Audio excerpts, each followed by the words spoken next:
lesson is learned. Fists might fly when the tension breaks. You do what you gotta for goodness sakes.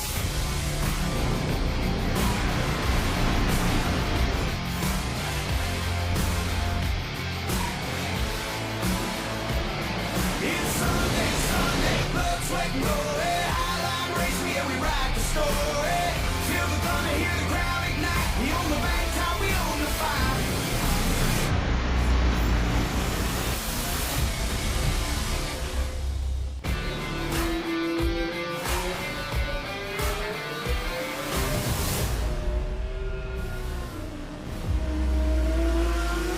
It's Sunday, Sunday, blood, sweat, and glory. Highline racing, yeah, we write the story. Feel the thunder, hear the crowd ignite. We own the bank top, we own the fight. Tippers get hot when the rubber burns. A push to a shove, a lesson is learned. Fists might fly when the tension breaks. You do what you gotta for goodness sakes.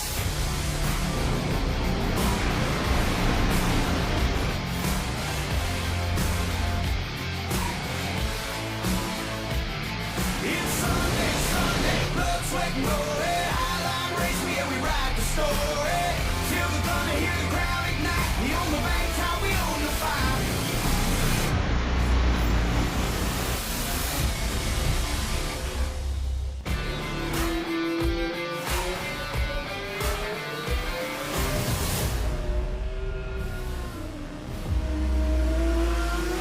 It's Sunday, Sunday, blood, sweat, and glory. Highline racing, yeah, we write the story.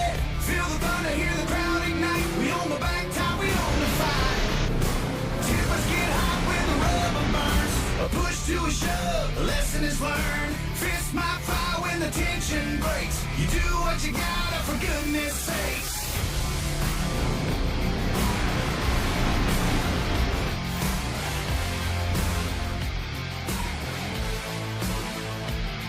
It's Sunday, Sunday, blood, sweat, and glory. Highline racing, yeah, we write the story. Feel the thunder, hear the crowd ignite. We own the bank top, we own the fight.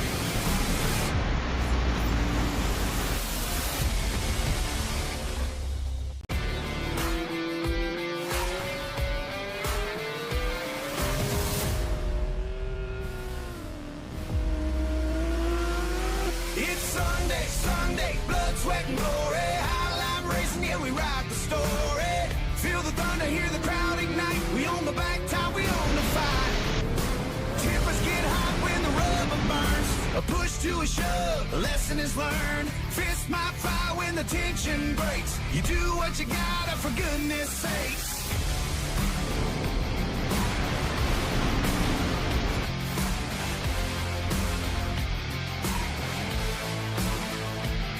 It's Sunday, Sunday, blood, sweat, and glory. Highline racing, yeah, we write the story. Feel the thunder, hear the crowd ignite. We own the bank top, we own the fight.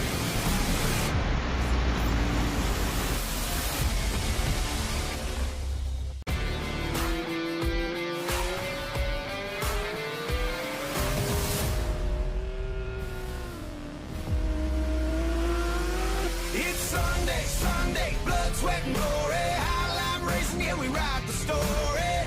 Feel the thunder, hear the crowd ignite. We own the bank top, we own the fight. Tippers get hot when the rubber burns. A push to a shove, a lesson is learned. Fists might fly when the tension breaks. You do what you gotta for goodness sakes.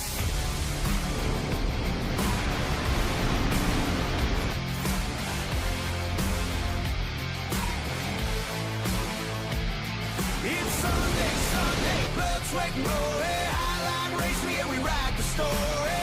Feel the thunder, hear the crowd ignite. We own the bank top, we own the fight.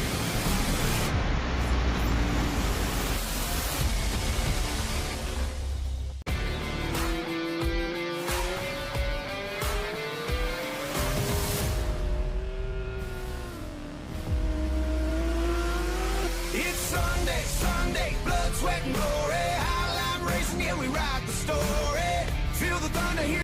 Somebody's going to win, somebody's going to lose.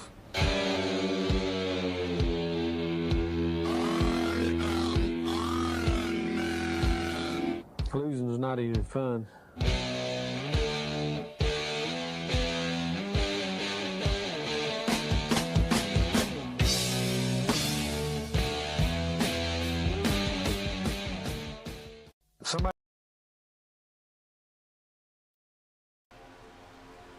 All right, we are live here on the Highline Racing Network for tonight's big time race.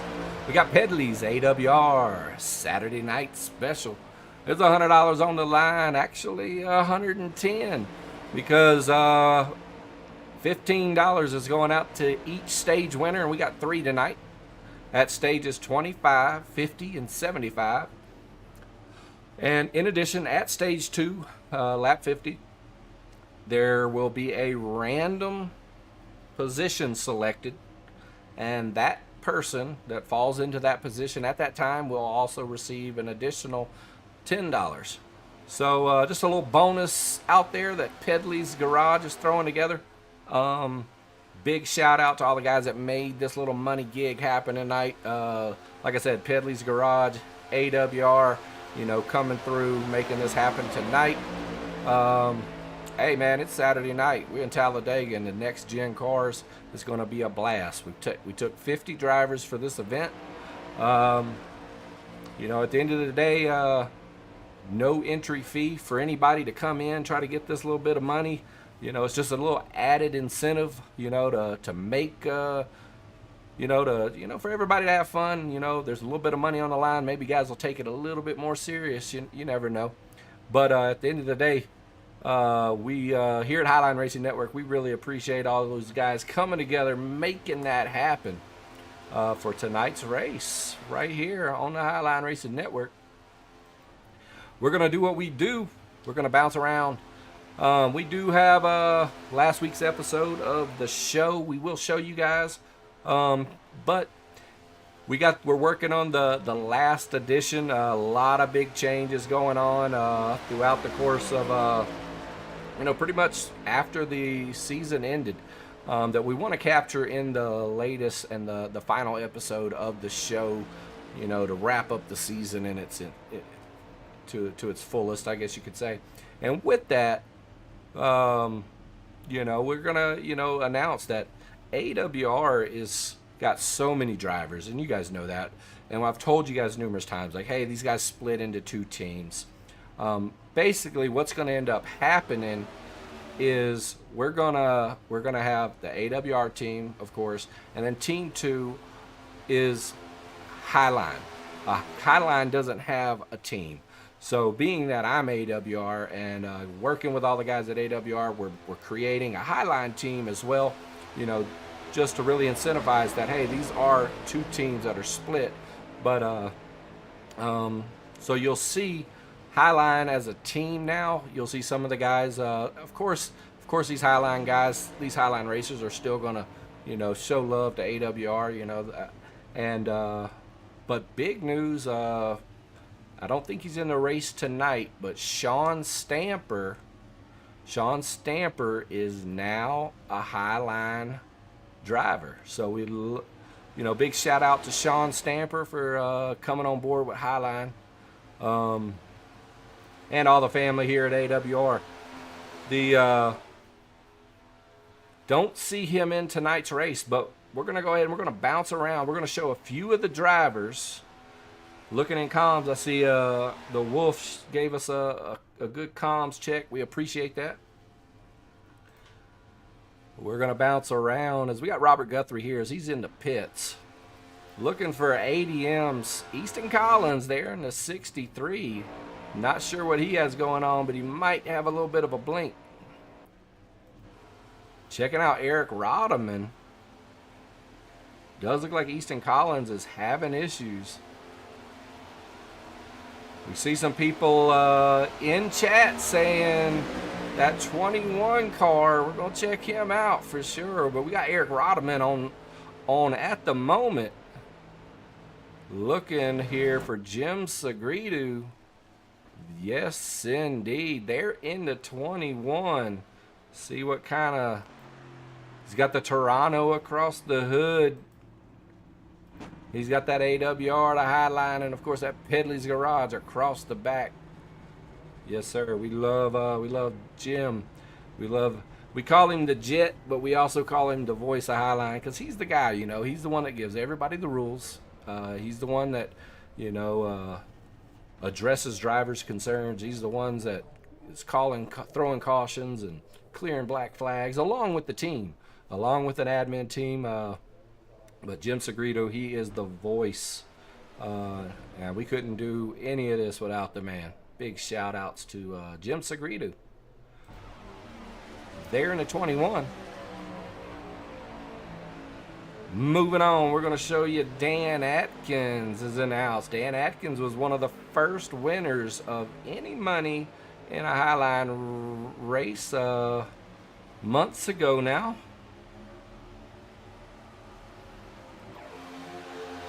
Good to see Dan Atkins out here again tonight. Brian Duncan is here. Brian Duncan, we list him as VRX, or I should say we list him as a random. Guys that race with us on occasion.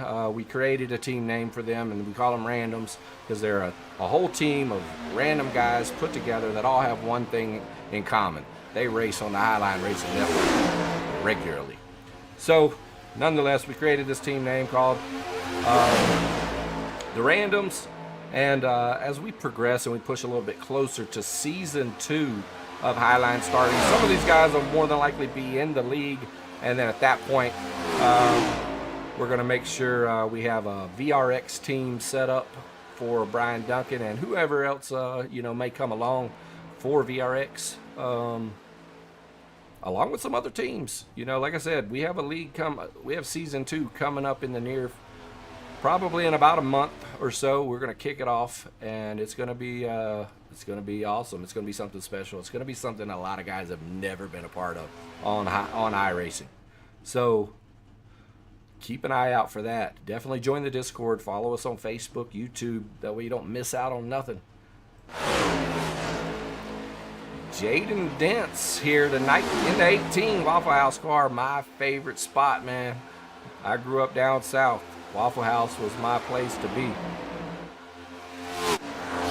Justin Lee Pearson here running for Justin Lee Pearson, also one of the AWR drivers that is moving in with the Highline as the AWR Team 2.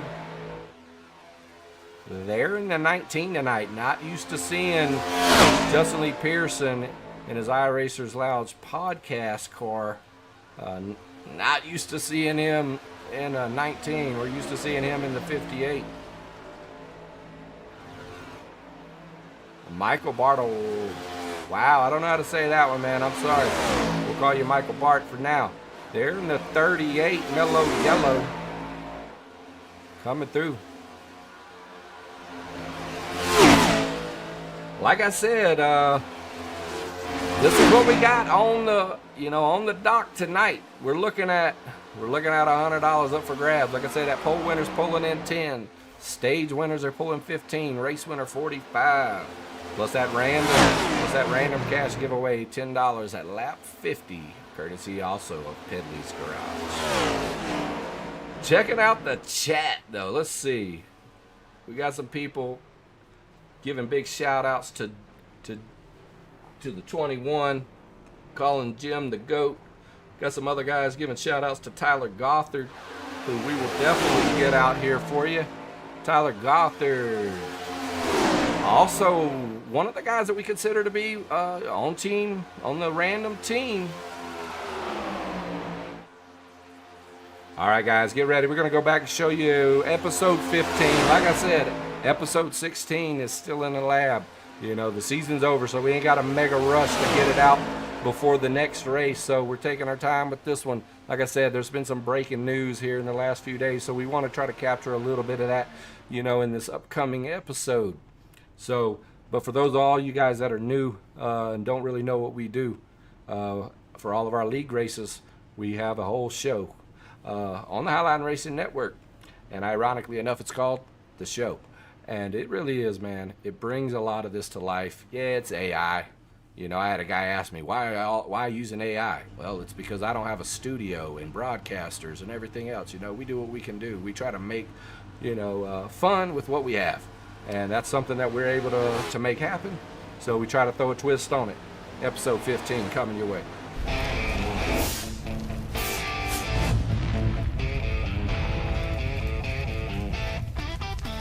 Welcome back to the show We crowned 2 winners at IRSS, baby. You heard me, boys. It's go time, Dan. Man, oh man, it was awesome at IRSS. Stamper gets his first win, and Haley clinches the championship. We got the highlights and the interviews for sure. But recent news indicates Left Turn Lightning planned to sign Haley, but Red Bull was like, you got me tripping. Check out Red Bull backpedal on what they said last week. Thanks for joining us here on the show's hot seat, Mark Sylvester. Thanks. Glad to be here. Well, you signed Haley after you said he must win just last week. Watch this playback. I know you wanted that win, but your day is coming, buddy. You're still the champ. Thanks, man. Red Bull has a clause in Haley's contract that states he must win at least 1 race or he will lose the top sponsorship. Let's hear from them now. Red Bull wins stages, races, and the championship. That's the standard, and currently Trevor has not won through 14 races. We are actively looking at moving up several drivers to the Highline Cup Series, and yes, SVG and Connor Zilish could replace Haley. Really, I thought we were going to be talking about SVG losing to Tyler. Nope, not today. Yeah. Admit it, man. Yeah. You guys got nervous about Haley signing with LTL Energy Drinks, and you guys went back on your word. Look, we did what we had to do, Right. but we don't answer to you or anybody. All right, guys, let's get down to business. Check out these highlights. Haley takes stage 1 and DHR goes 1, 2, 3 in stage 1. Check it out. You guys all took 2 tires as they are moving into turn 3 as we speak. Coming to stage 1. Let's see if Brandon Showers makes any move as they're through turn 4. No move as of yet. There it is. Brandon Showers making the move. Oh my goodness, here it is. Nick Bauman, I think. I think Nick Bauman takes it. Wow, we're gonna have to go back. We're definitely gonna have to go back. It's looking like Trevor Haley won the stage, but we're taking it back right now. Not easy to see. Taking it quarter.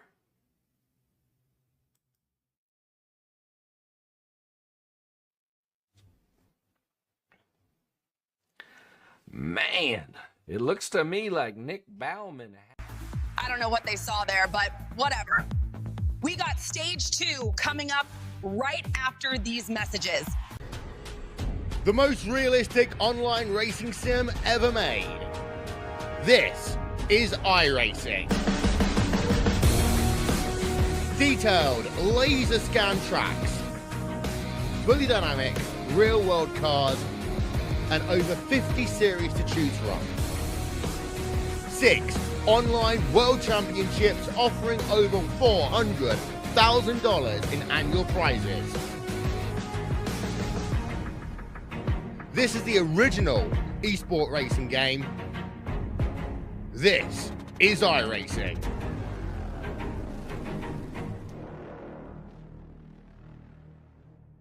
Twinkle Toes over here took 2nd in the first stage, but lucked out and won stage 2. Check it out.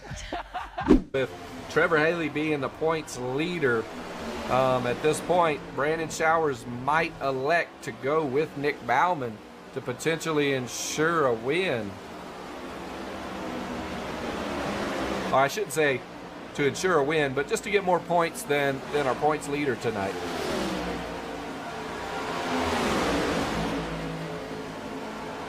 I don't know what Nick Bauman's got going on tonight, but it's looking like Nick Bauman posted a picture in the Discord. It looks like he might be racing on a laptop at the moment with his Moza wheel connected. As we are coming through turn 3 right now with the leaders.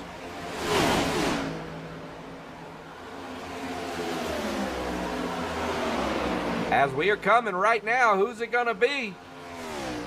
Who's it gonna be? It looks like it's gonna be Nick Bauman. Nick Bauman has won stage 2. Nick Bauman, Trevor Haley, Brandon Showers, Alex Nebo, and Evan Perry. Dark horse 1, 2, 3 once again. Girl, show us Stamper getting that win already. Okay, let's go. We thought he had it.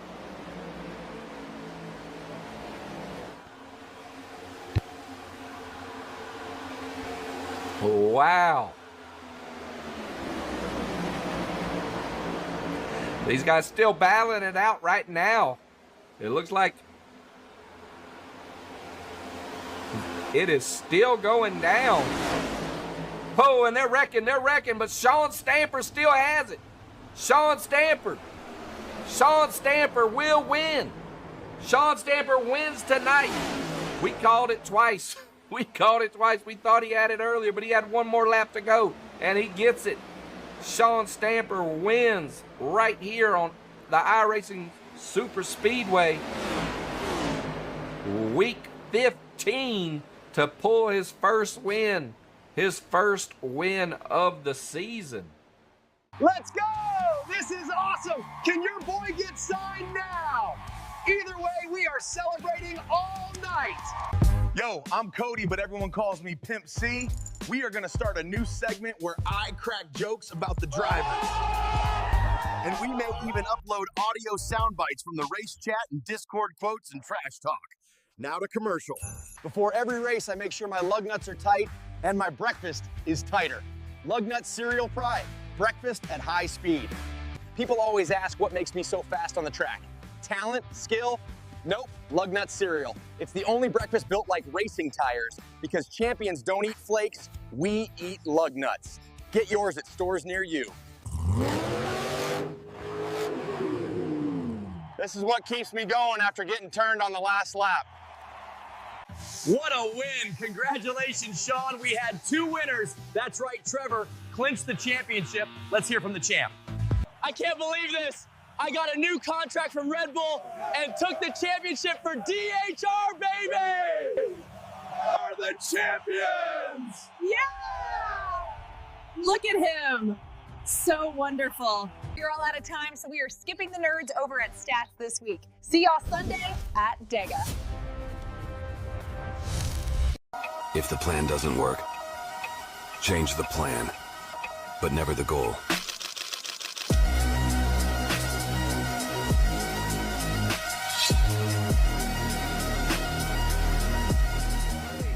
Rubber meets steel with a whole lot of weight. If you ain't running the high line, you're already behind. No lift, no fear, leave it all on the line. Don't tiptoe. All right, we are back, and we're not 100% sure if we're going to have him all night long, but we got the man. We got CSR Broadcasting in the booth with us tonight. We got Craig Rowe. What's up, Craig? What's up, Tommy? Happy to be here, man. $100 on the line. $100 on the line, man. Last minute, you know, the AWR boys in Pedley's garage, they were like, hey, man, let's make this a little bit more interesting. And boom, $100 ended up on the table, man. And technically 110, you know, with that little bonus gift they got going. Yeah, the little randomizer. That should be awesome. Let's say, if you're not going to win the stage, you think we're going to see guys scramble if they know what position it is? They're not going to get in that. Well, they're not going to know until Ooh, after stage 2 comes out. So after stage 2 comes out, yep, that guy first place wins that money. 2 through however many we got, 50 drivers, that'll be the window. So first place, they won't be in the window for the additional 10. But second place up through whoever's still currently in the race at stage 2 will be up for they're using some form of a randomizer. I think it's might be a spin wheel. I'm not sure. Brian Hayes is taking care of that part. They're gonna hop into the live chat, into the broadcast booth with us once that occurs. Make that announcement, you know, so everybody else knows as well. We looking like we're getting ready to take the grid there, Tommy. I see it. We're gonna we're gonna have to, I think, pass on hitting the old national anthem tonight. It's all right. I heard you were going to sing it in person real quick. I started to, but like every time I do it, man, I get busted because they say copyright, because they say I sound just like Chris Stapleton, and yeah, you know what? I can see that. Man. It's too much of a hassle. I mean, I totally get it. What a beautiful voice. I mean, the best broadcaster we got on YouTube right now. Yeah, I hear that. Good old Jim Segredo going through the rundown for all the drivers. Is getting ready to take the grid. Let you take it away there, brother. Yes, sir. Let's talk out these guys as we got our grid now is in row 1. I think what we'll do here, Craig, is I'll hit the first 10, then you hit the next 10, and then we'll just keep going until it's over. What do you say? It sounds good. All right, man. Let's try to hit these. This is going to take us a minute with this many drivers, boy, I tell you. But in row 1, Absolutely. we got a pole winner, already $10 in his pocket, Larkin Boyer of LBS and Bryce Hinton. And let's see, in row 2, we got Justin Lee Pearson of AWR, along with Highline new driver Brian Hayes, also AWR. In row 3, we got Nick Bauman of Dark Horse and Keaton Cox of S&M. In row 4, Eric Rodeman and Evan Perry of SMT. Tyler Gothard and Trevor Haley in row 5. Brandon Geisey and Brandon Showers in row 6. Row 7, Easton Collins and Ross Campoli. Row 9, Eric Hayden and Jim Segredo. There's a big row right there. And I got messed up on the numbers. Now we're row 9 is Zach Cato and Chevelle Presley. Row 10, Jerry Fassett and Jeremy James. And you could take over for starting here, Craig. Well, starting at P21, we got Nathaniel Dentz? How would you say that? And then, of course, one of our favorites there, Dentz, Ryan Wilson, P22 for the 23 machine. Hunter Wellbird out there in the 99 with Sebastian Sapin. In starting at P24, you know I got a love for the 24 number. Robert Gunther? You helped me out with Logan Beggs and P26 outside row 13. Inside row 14, Austin Gaber, Michael Barakowski. I'm gonna Barakout. Bart. That's a 2. We're gonna call him Bart. Bart. Okay, Stephen Powers, William George there starting P30. Man, this field is deep, Tommy. Yes, it is. David Bell Jr., Jaden Dent. Oh, we got another Dents. Oh, we got some teammates, some family going on here tonight. In P33, Chad Wares, Shade Wares again, and some more. So we got lots of teams coming in here tonight there, Tommy. That's going to make it interesting. One of our good buddies, Joshua McKinney and Nate Fields. I think Josh just decided, I'm going to start this thing in the back of the field. Not a bad choice. And another group, one of the groups, Shane Wade out there with Lance. I'm not even going. We're just going to say Lance Jr. We're not even going to try to butcher that. Ted Atkins, Jordan Martin, P40. Tommy, take it away before we get to the green. We got to hurry. In row 21, Brian Duncan and Shane Bew. 22, Mark Miller, Michael Ware. 23, Scott Howe and Chris Drennan. 24, Jim Jackson and Scott Nation. And Ambrose Nebel and Chase Rockford. And we are going to get live as we are going into the Pedley start zone with Larkin Boyer leading the way. Bryce Hinton there on his outside in the JDL. And we're live right here for Pedley's AWR Saturday night special. $110 on the line. It's on, Craig. It's on. It is on tonight, and we're seeing a lot of teams out here this evening. This is going to be an absolute blast. 100 laps. Tommy, what do you think? You think these guys are going to be a rush just to get to the front and stay at the front? Or you think with the money on the line, this could bring some patience from guys? As we see 3 wide going into 3 already. I don't. I do not. I see this lineup. We know who these drivers are for the most part. most of these guys, they're heavy hitters. They're going for broke. They're going to try to win each and every stage. And all these guys know Trevor Haley is in the race tonight. So is Nick Bauman.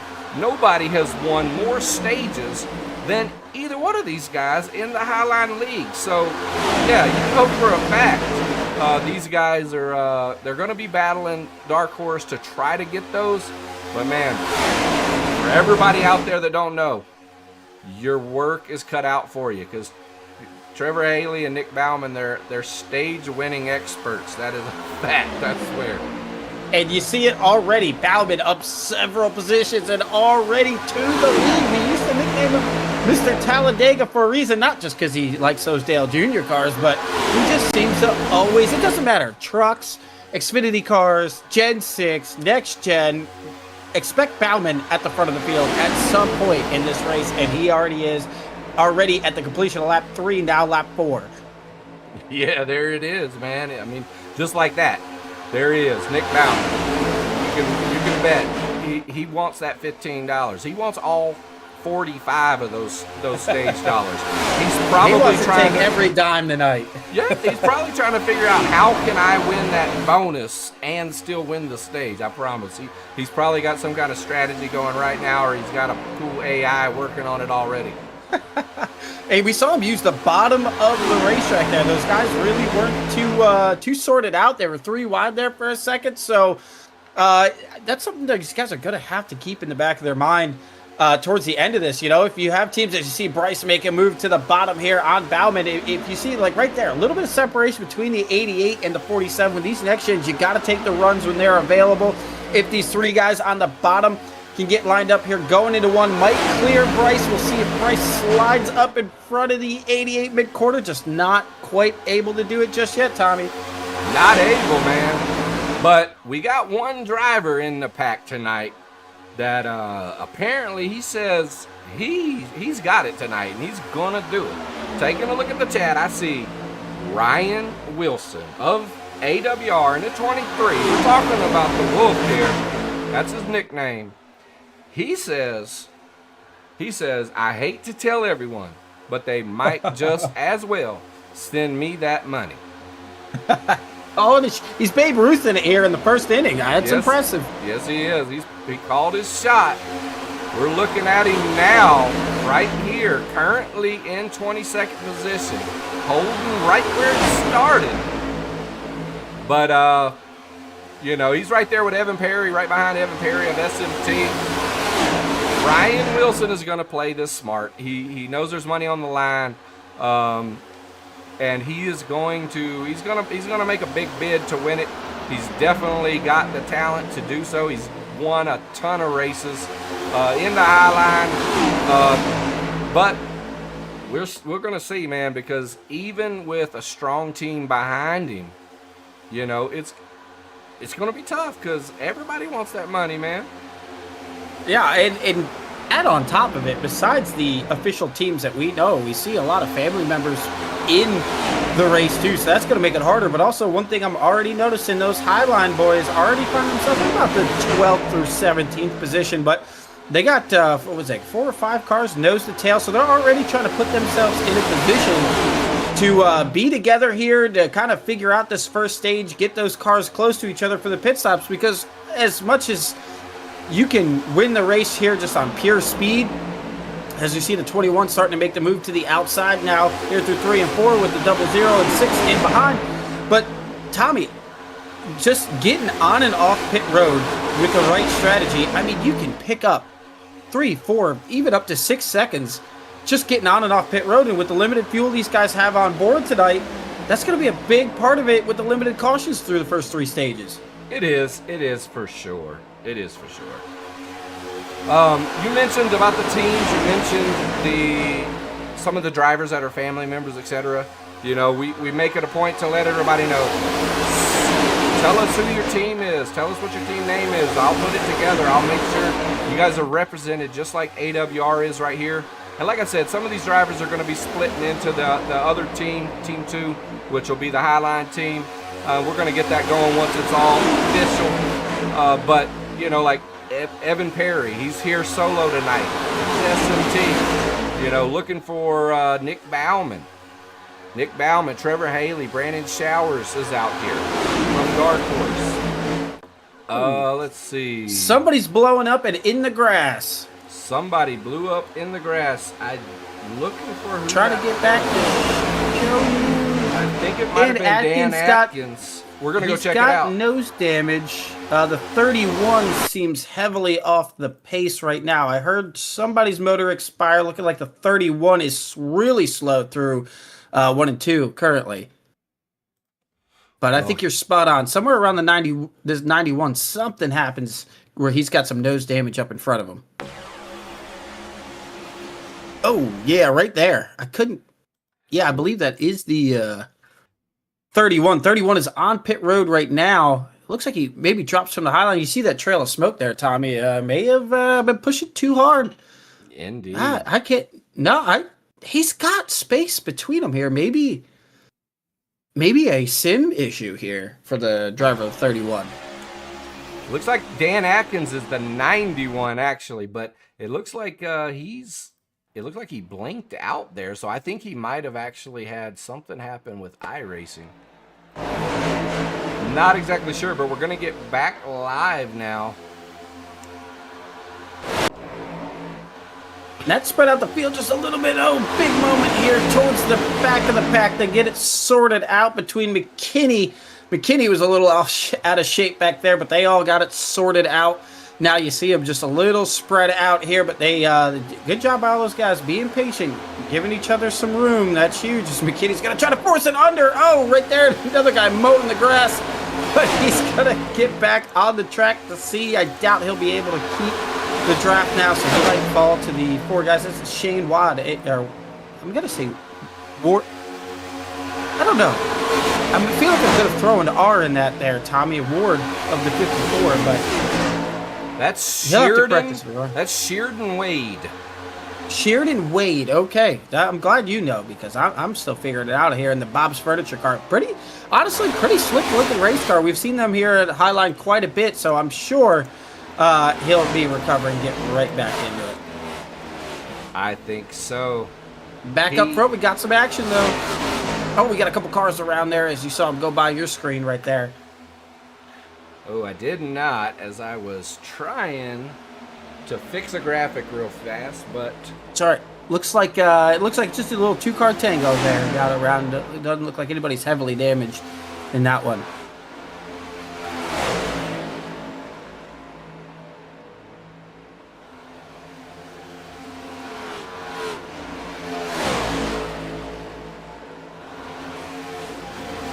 All right, let's see if I can fix that one. Looked like maybe the 42 and the 40 got into it in 3 and 4. The 42 rolling off pit road right now. Looks like either he didn't have any damage or used a fast repair because he is rolling again.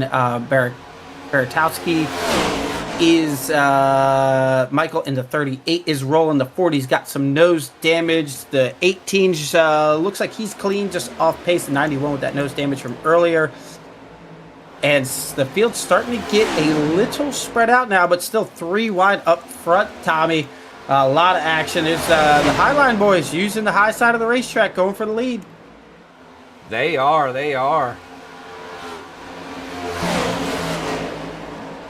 You got Fassett, Segredo, Cato, and Hayden. They're in the mix. Going to the front of the field right now. We mentioned it not long ago, Tommy, that they were in the 12th through 17th position trying to get together there on the inside, and they have figured it out and got to the front. Now Hayden and Segredo dropping down to the middle of the racetrack, leaving Cato and Fassett with Evan Perry and Wilson. So Wilson also starting to make his way up through the pack right now. Kind of shuffled Hinton and Bauman, the early leaders, kind of in the middle of this pack, looking like is that 12? The middle 12 of it is of Trevor Haley also finding his way through the middle of this pack right now. Indeed. You're right though. We're 3 wide. We're 3 wide, about 5 rows deep. You know, Jim Segredo there holding the middle with his teammate. in the Pedley's car of Eric Hayden with, whoa, just like that, we see another teammate jumping into the mix of Justin Lee Pearson now right there with him. So they're 3 cars deep just behind Larkin Boyer. Really the only person really stopping them at the moment. Yeah, Larkin doing a good job. He's been strong lately, but looks like Pearson's had enough of the strength of the 10. Going to shuffle him to the bottom with no help. So, Pearson, Segredo, Hayden, Hinton. Now the 88 has found his old faithful. Could that be problems there, Tommy? The 12 has found the back of that 88 car. Oh, yeah, that's definitely going to be trouble for everybody. That's definitely going to be trouble for everybody. And if Brandon Showers gets in the mix there, you know, a 3-car duo of Dark Horse drivers, you know, that's a force that not too many people are able to overcome. And it looks like right when you call their number, you got the 88, 12, and 33 right in the middle of the back. Oh, we got guys going around. Oh, boy. We're going to go back. Looks like the other Bob's Furniture car has in this one. Looks like Brandon Geisey, Nate Fields of Indy 1 is involved. We're going to go back. Oh, man. Fields has got that left rear tire completely destroyed. He's going to struggle to get that car removing. Not exactly. We're going to have to go blimp here, I think. Trying to get eyes on who that. We know that's Nate Fields, right? Yes, correct. So Nate Fields. We're going to bring that back with Nate Fields right here.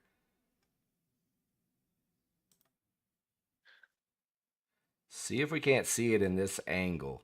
And then we'll take it quarter speed right here. We'll switch up the camera angle if we need. But we got Nate Fields there and Bob's 57.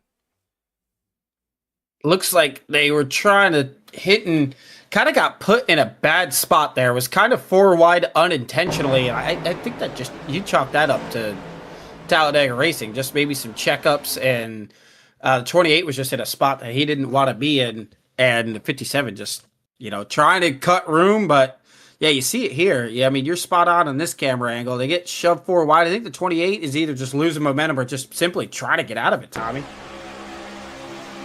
Yeah, it looks like, wow, the 57 just comes right up and catches him right on that quarter panel with that run he had kicking off that wreck. The 28, you know, of Bryce Hinton, he was definitely not in the spot like you said. He was not where he wanted to be there. But the 57 there of Nate Fields came through and caught him, kicked that wreck off. Yeah, that could just, I mean, it's a product of so many things. You know, you don't want to cast too much blame on these guys. You know, the 28, maybe he lifted just to try to get out of it. It really threw off where the 57 thought he was going to be, but, or how quickly he was going to catch him. But green flag pit stops getting ready to take place. And, out front, 3 Dark Horse cars. That's going to be tough. It is. I'm gonna keep working on a graphic on the back end here, Craig. I'm gonna let you manage the race just for probably another couple of minutes, and I'll have this back up and going if you don't mind. Alrighty. Well, the 88 continue to lead his teammates. 1, 2, 3 right now, looking like trying to see who's riding in fourth. Looking like for the most part, a lot of these guys getting ready, and here come all your leaders. I've got about 12 of them coming down pit road, really giving each other room right there. The 22 really getting aggressive coming down pit road with Bauman. Bauman getting on clean as you get a good look at that Mountain Dew Chevrolet coming down pit road here. We'll see. In the past, we've had the right side tires kind of wearing out, especially if you're being aggressive. I got to imagine under green, this will be a fuel-only stop for, I got to say, 95% of the field, if not 100% of the field. Looking like, yeah, no tires going up on any of the guys. Oh, the 8 overshoots his box. He's got to back up. That's going to be tough, and he's opting for tires.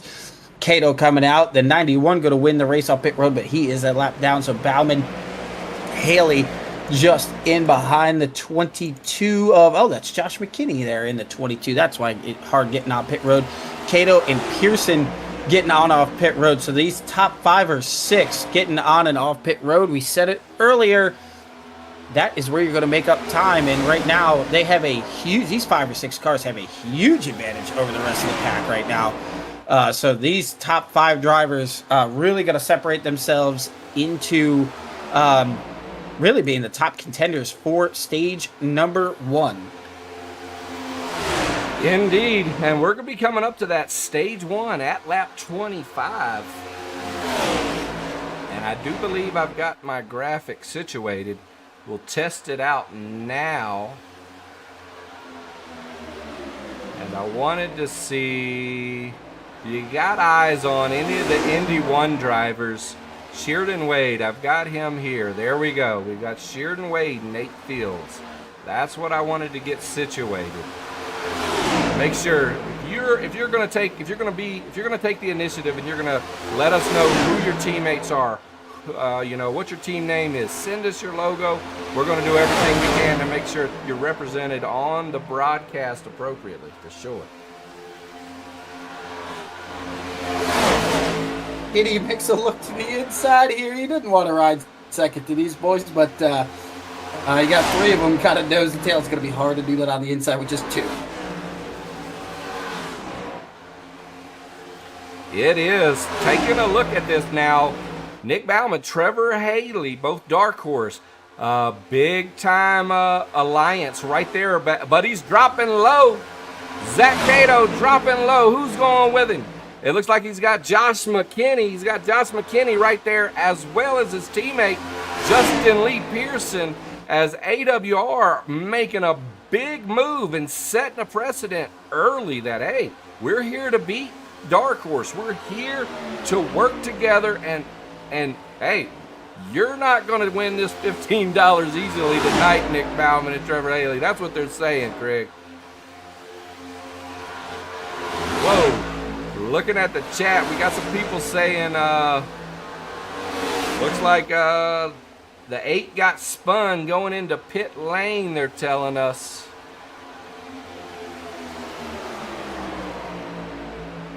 We're up to lap 22, coming into 23.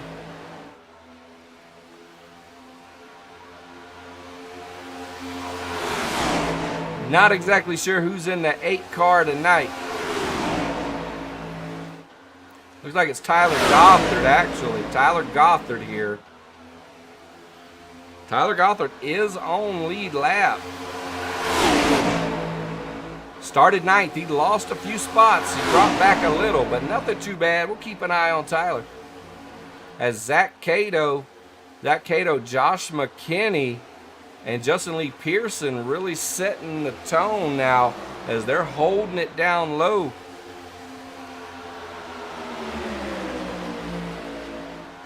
And just like that, Dark Horse is trying to make a move there on the outside.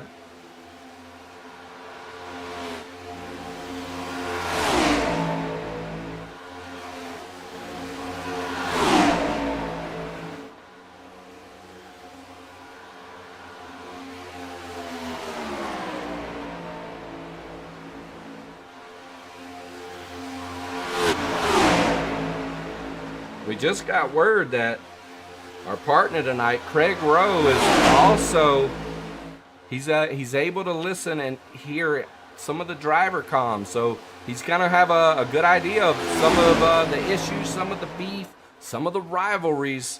Contact. Yes, indeed. That looked like Trevor Haley giving Cato a little touch. As this is it, we're coming around here. This is for the stage. Can Cato hold him off?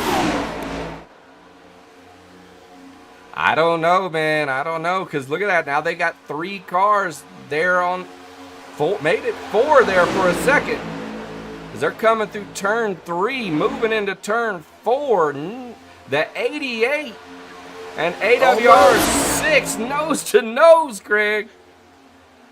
Oh, The 88's going to have to get down on his door. He's there now. Oh, it's going to be tight. Super close. They're touching.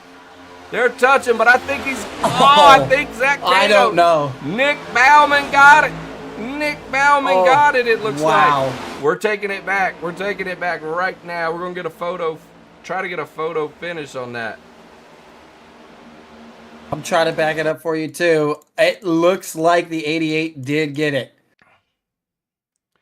All right. Well, we're... Oh, can't get closer. I'm going to get a photo finish for us, right? That's pretty close. We'll see. Let's take a look at that. So... You guys back it up 2 clicks. 2 clicks. I don't know how to go back 2 clicks. Let me change it, right? Oh, that's the one you want. It does show him slightly in front, but we'll try to take it back. I mean, it is so close. All right, let's take it back. See if I can't time it a little bit better. I say leave yourself in that photo finish camera. You'll see him come across the line. Oh, it didn't pause.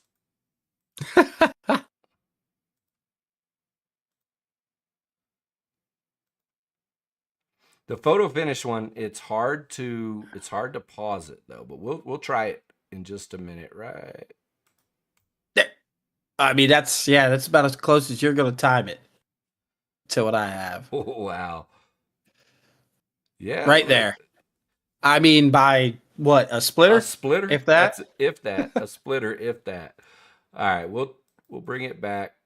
And so here's quarter speed as they're going to come across the line.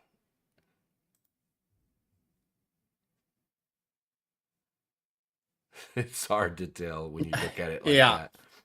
I mean, scoring has the 88 in front. The scoring does, and we have him in front too. We got eyes on. He's definitely got a splitter out front. So we got Nick Bauman of Dark Horse Racing pulling in $15 tonight for stage 1, running in the 88 Mountain Dew. Congratulations to Nick Bauman on picking up the first $15 of the night.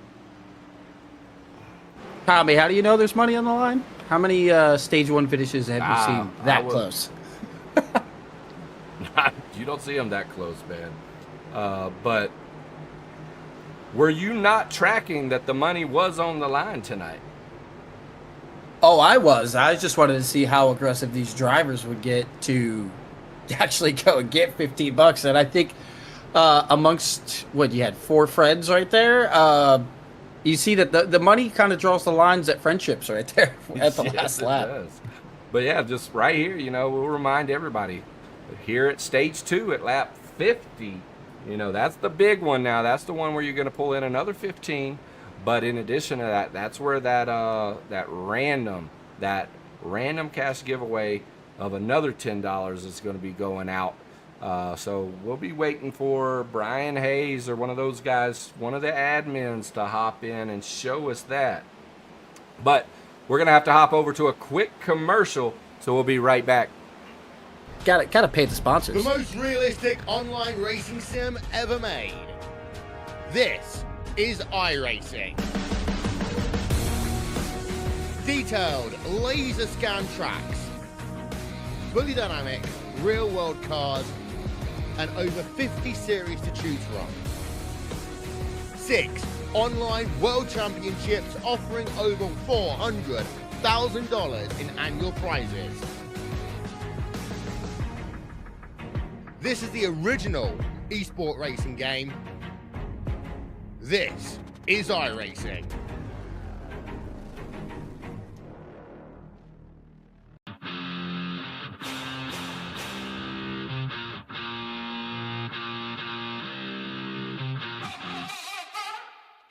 Highline Racing's official fuel. So strong, you'll pit for seconds.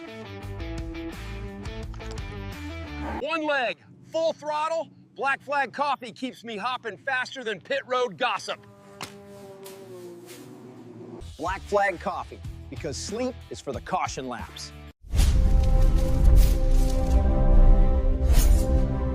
That will do it. When it's time to go lightning fast, you need Team Watson Racing setups. We use real thunder. When you're looking for a setup and a community that stands behind it, Team Watson Racing Setups. Serious setups for drivers who are done guessing. If the plan doesn't work, change the plan, but never the goal.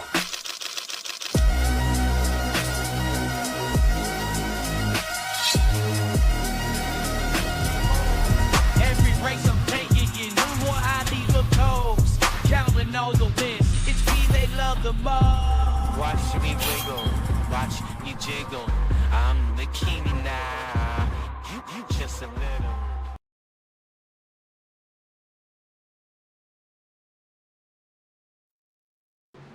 All right, we are back live. Following a commercial break, showing our love for iRacing. Also, a little fun that Highline does. We take our drivers, and we create little commercials, little skits, for fun. But some of our drivers, they're out there doing real things, man. They're doing big things, so they got real sponsors, and sometimes we kick in a little something there for those guys as well and show some of their stuff. Or show stuff that we've helped create for them, just as fun, but at the same time showing love to their sponsors. As we're getting ready to go back live, looking at our drivers, looking at our top 10 at the moment: Trevor Haley, Zach Cato, Sebastian Sapin, Justin Lee Pearson, Shane Wares, Nick Bauman, Logan Banks, Jerry Fassett, Eric Rodman, and Ryan Wilson, rounding out our top 10. As we are going back green, as they are taking us in to the Pedley start zone right now. Trevor Haley, there on the bottom in the 12 Red Bull with his buddy, but rival tonight, right above him in the 6 AWR car, Zach Cato. And we are off as Zach Cato holding the high line as Trevor Haley hops up top right in front of him with Justin Lee Pearson and Nick Bauman in tow. That's 4 guys that are known to work with each other. Definitely have a lot of experience running together, so they're definitely going to use that friendship, use that experience running with each other to capitalize on it as they're coming through turn 3 now. More than likely, though, as we get a little closer to stage 50, these guys are going to be a little bit more aggressive. They're going to make moves again. You're going to see where these guys are fighting for that win. Don't look too far back there, Tommy, but now you called the shot early. 23's coming. Yes, he is. We got eyes on him. We're going to bounce around the track here just for a minute. Show a little love to a lot of these drivers, Craig. We got the wolf up now, Ryan Wilson. See if I can't get a good shot. A better shot. There he is, Ryan Wilson there in the black AWR right behind his teammate, Jerry Fassett. Good shot there. We're also going to get eyes, of course, on Eric Hayden. Eric Hayden of Pedley's Garage, AWR Highline driver as well. Big shout out to him for throwing up some money tonight, along with several other guys, Jim Segrito, Zach Cato, Brian Hayes, a lot of them guys, man. Showing love to Sheardon Wade of Indy 1 there in the Bob's 54. Dan Atkins is one of those guys, man, that races with us a lot. He's won money. He won money here on the Highline before. The very first Highline race for money, Dan Atkins won it. And Dan Atkins is a part of the randoms tonight. Teamed up here with Chevelle Presley, Brian Duncan, also a VRX, Bryce Hinton, of course, with JBL, and Chase Rockford, who's been running in here quite a bit lately. see who else we can bounce around and show a little love to. Chad Wares, who's in here with a family members. He's running there in the 42, currently in 29th, still trying to find his pace here on the high line tonight.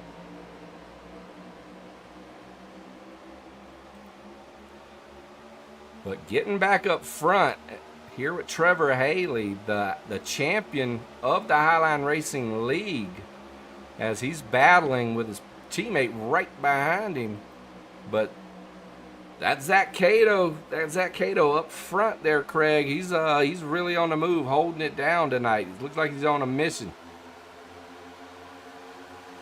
And his teammate, Justin Lee Pearson's right there with him, man.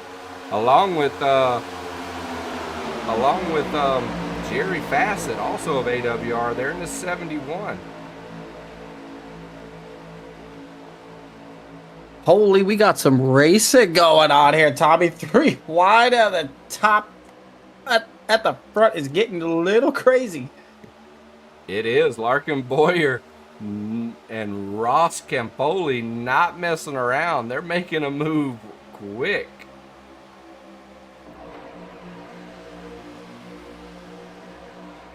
What's crazy is just how fast the field is shuffling, too. Like, you see the 12 and 88, they were just up front. Now they're like, almost fell back to 20th just with a couple moves by guys. Man, you know, I think a lot of it is as a lot of these drivers have become more and more familiar with each other. There are a lot of guys in this race right now that run in the Highline Racing League this past season regularly. So they're well versed on, you know, how dominant the Nick Baumans and the Trevor Haleys can be, and they're probably trying to steer away. You know, in addition to that, a lot more teams are starting to develop. You know, as LBS, I'm not sure what happened to Larkin Boyer there. Looks like he might be trying to maybe pull the 146 of Ross Campoli as Josh Packed up that is I got contact because of it. Oh, we got guys around. Segredo's around, the 91's around, the 31, the 777, 58. Oh, several guys. Oh, man, we're going to have to go back. You said Jim Segredo. I'm not seeing Jim Segredo around. Jim Segredo is there on the high line. Okay, all right. Maybe a different car. Got me messed up. We're gonna see. I don't have an indication of a wreck by SDK, which is weird. Oh yeah, there was definitely some guys around. We're gonna we're gonna rewind it right here with William George. I have a feeling he might have been involved in this. It was after that stack up there with the 10 pulling down in front of that low line, just really stacked them all up. All right, I think we've got some action here. So we're gonna hold it here. We're gonna take it full speed. We're here on the 777, William George. It gets one up in the wall. Looks like they got, wow, the 91 really lost control there and kicked that off. We're gonna take that back one more time. Yeah, if you look up on the low line, that is when Larkin jumps down. You see that car there below the double yellow. I think the fourth car in line scrambles, and I think somebody may have, well, I shouldn't say overreact, but reacted to it, caused the 91 to react, or maybe it was the 91, and it just all went crazy. See him moving up the racetrack there. Is that the 88 up in front? That is. That's yep, Mountain Dew, stacks 88. him up. Yep. He's just reacted to the stack up on the inside, and yeah, I mean, what are you going to do there? That's happening. We're in 1/4 speed, so that's happening in fractions of a second. It's going to get the 91 all out of shape. He gets help again, and then it's on from there. It is. And at that point, the 777's around, the 91, a lot of these guys all involved in it. We're going to get it back live. And you know, it's always the guy. It's always where it starts. They seem to always make it through these things. Looking like Larkin Boyer there on the bottom was able to get linked back up with Josh McKinney. I'm not exactly sure if Ross Campoli of Northern Construction, if he's actually working with LBS tonight, or if it's just something that they established on track and they were working well together. But LBS running strong up front right now, but AWR 3 deep on the high side. So we got a battle. We definitely got a battle still. Dark Horse obviously moved back some with Trevor Haley all the way back to 11. Nick Bauman to 13. I don't want to jinx him, though, but I want to give him a shout out. You see him there in your shot, that bright pink car. Jerry Fassett's kept that car in the mix.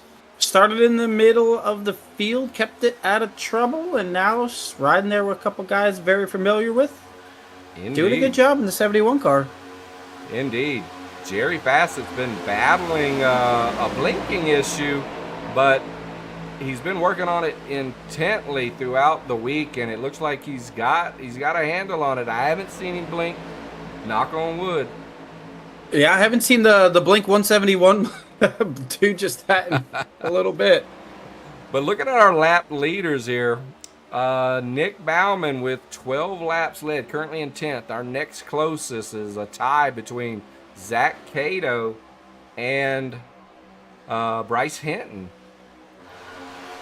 And our biggest gainers, Joshua McKinney up 34 spots. I mean, if you follow super speedway racing, you gotta know McKinney is gonna be from the back to the front at some point. Guy knows how to get it done and is leading right now in front of Mr. Cato. Cato's got 5 teammates behind him. Looking back, yeah, there they go. I was just gonna say, when do they say, nah, we're going around just tonight? Sorry, buddy, we might be friends, but that's it. But you got the 6, 19, 71, 23, 21, and unofficially the 72 and the 00. You had to know they were going to be a mountain ride somewhere, right?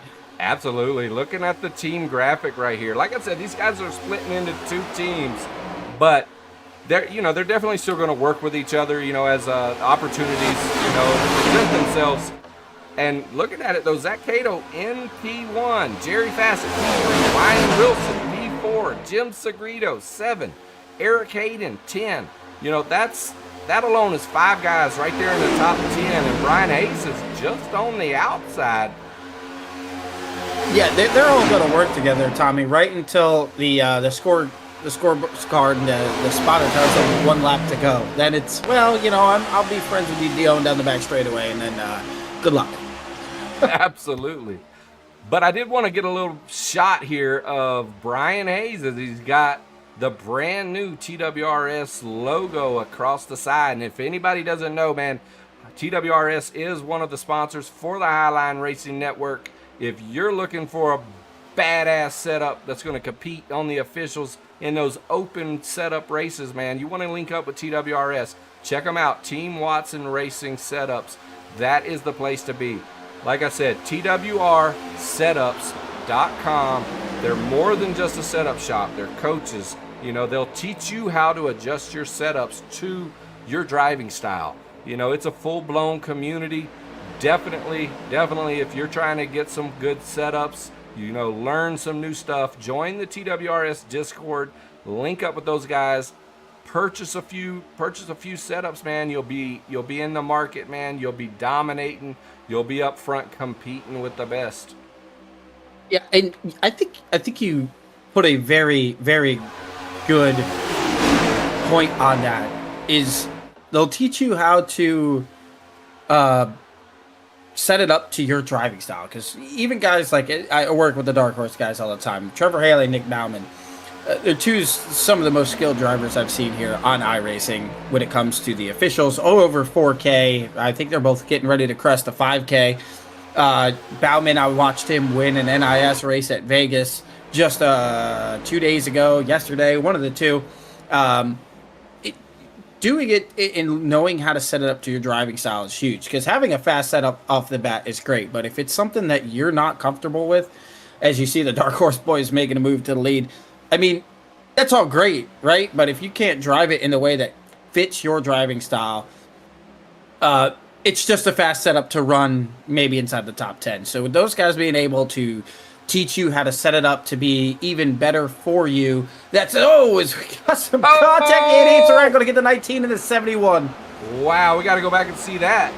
Oh, the 10's in it, the 23's in it. Oh, the 71's cutting the grass as well.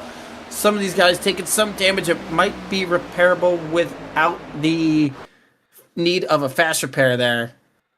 Perhaps. We're going to watch this slow-mo right here in the blimp mode. We're on Eric Rodman, but we know Nick Bauman, Jerry Fassett, a lot of these guys. Wow, we had more than one instance here. Yeah, several guys going around. So that's a corner entry. The other wreck is going to be a corner exit. So let's go over. Not exactly sure. It looks like Brandon is probably, Brandon is involved in this as well. Somebody, is that the 90? I can't quite tell from the little screen, but is that the 98 slid up the hill and then just tried to think that somebody was going to cut him a break there, and they did not. They did not.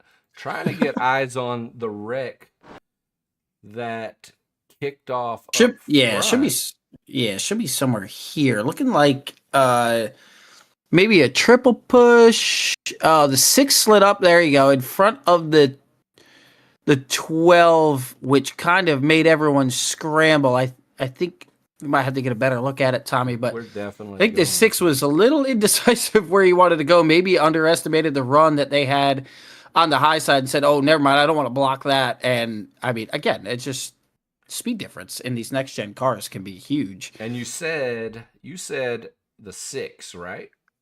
Somewhere that's where it's going to start, right from the leader. And it's just going to be reactions from behind that. I don't know if the 19 just gets him a little out of shape or what happens with something with the 6, because the 12 is going to dart high here. It looks like. So, the 12's going to try to come down and side draft. He's actually going to make contact. So put that on Trevor Haley, and then the 88's just going to be off center.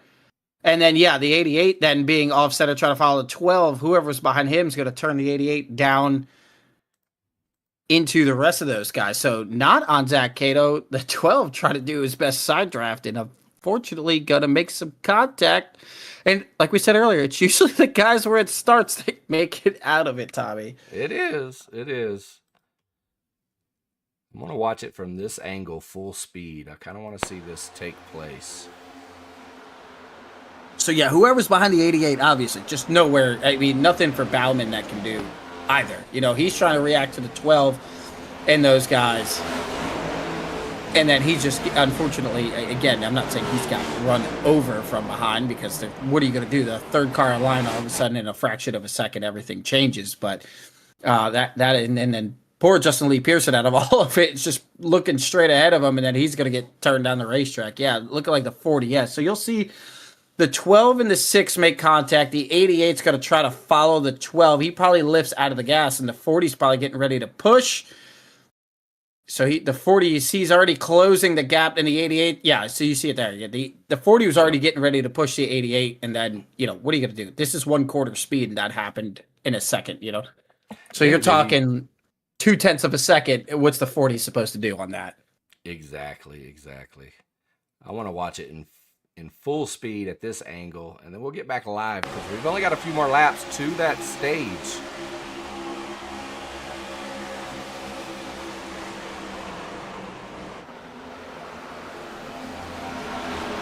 For the most part, though, looking like, besides some fender damage, I couldn't quite tell anybody who made a huge shot on that one, Tommy. Correct me if I'm wrong. I didn't see a huge shot either. Nick Bauman, he did a spin move there in the grass, but he's got a very little damage there on that front left. But I think he's okay. Nothing worth using a fast repair over. And a quick shout out while you're still on the replay here. I think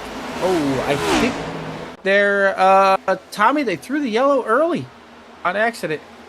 On accident, the yellow has come out. Is that confirmed? On accident. It is, yes, it is. They accidentally hit the button. I think they went to clear a black flag, and I think an admin, actually, I'm listening now.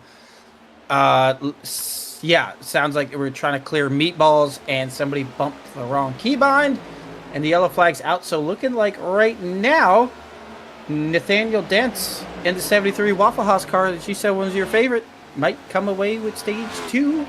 I guess it depends on how they come back around and how you're going to score it. I mean, if you're going to throw the caution, you got to give the man the win, right? We might have to see if you can talk to race control and find out if they're gonna make lap 48 stage 2, or if they're gonna award the stage, as these guys come around for 50. All right, give me a second. I'll be right back. We're gonna get clarification, but it does look like Nathaniel Dents, if they decide to go with it here due to the inadvertent caution, Nathaniel Dents would be our winner for stage 2. So we will see what they say. Zach Cato right there behind him, along with Trevor Haley of Dark Horse. Bryce Hinton currently on our randoms team. And Ross Campoli rounding out the top 5. All right, Tommy, I got the official word. As men of the word of integrity, because they hit the button. They'll call that stage 2. So the 73 is your stage 2 winner. And I also got some word of who the random winner is of the evening. Oh, okay. So you're gonna make the announcement. I'm ready. All right, so I'm just gonna drag him up here.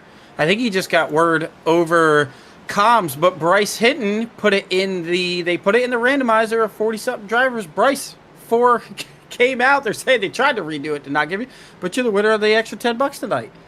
Hey, I will take it. That's great. It's really cool that they're doing this for this race. Yes, sir. So yeah, I'll take that for sure. Good luck.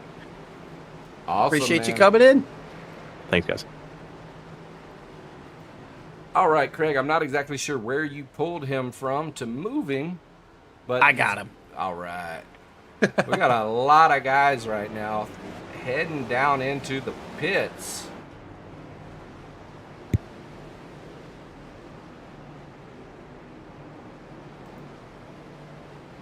As Zach Cato is first out. So congratulations to Bryce Hinton. We'll get Bryce Hinton pulled up here.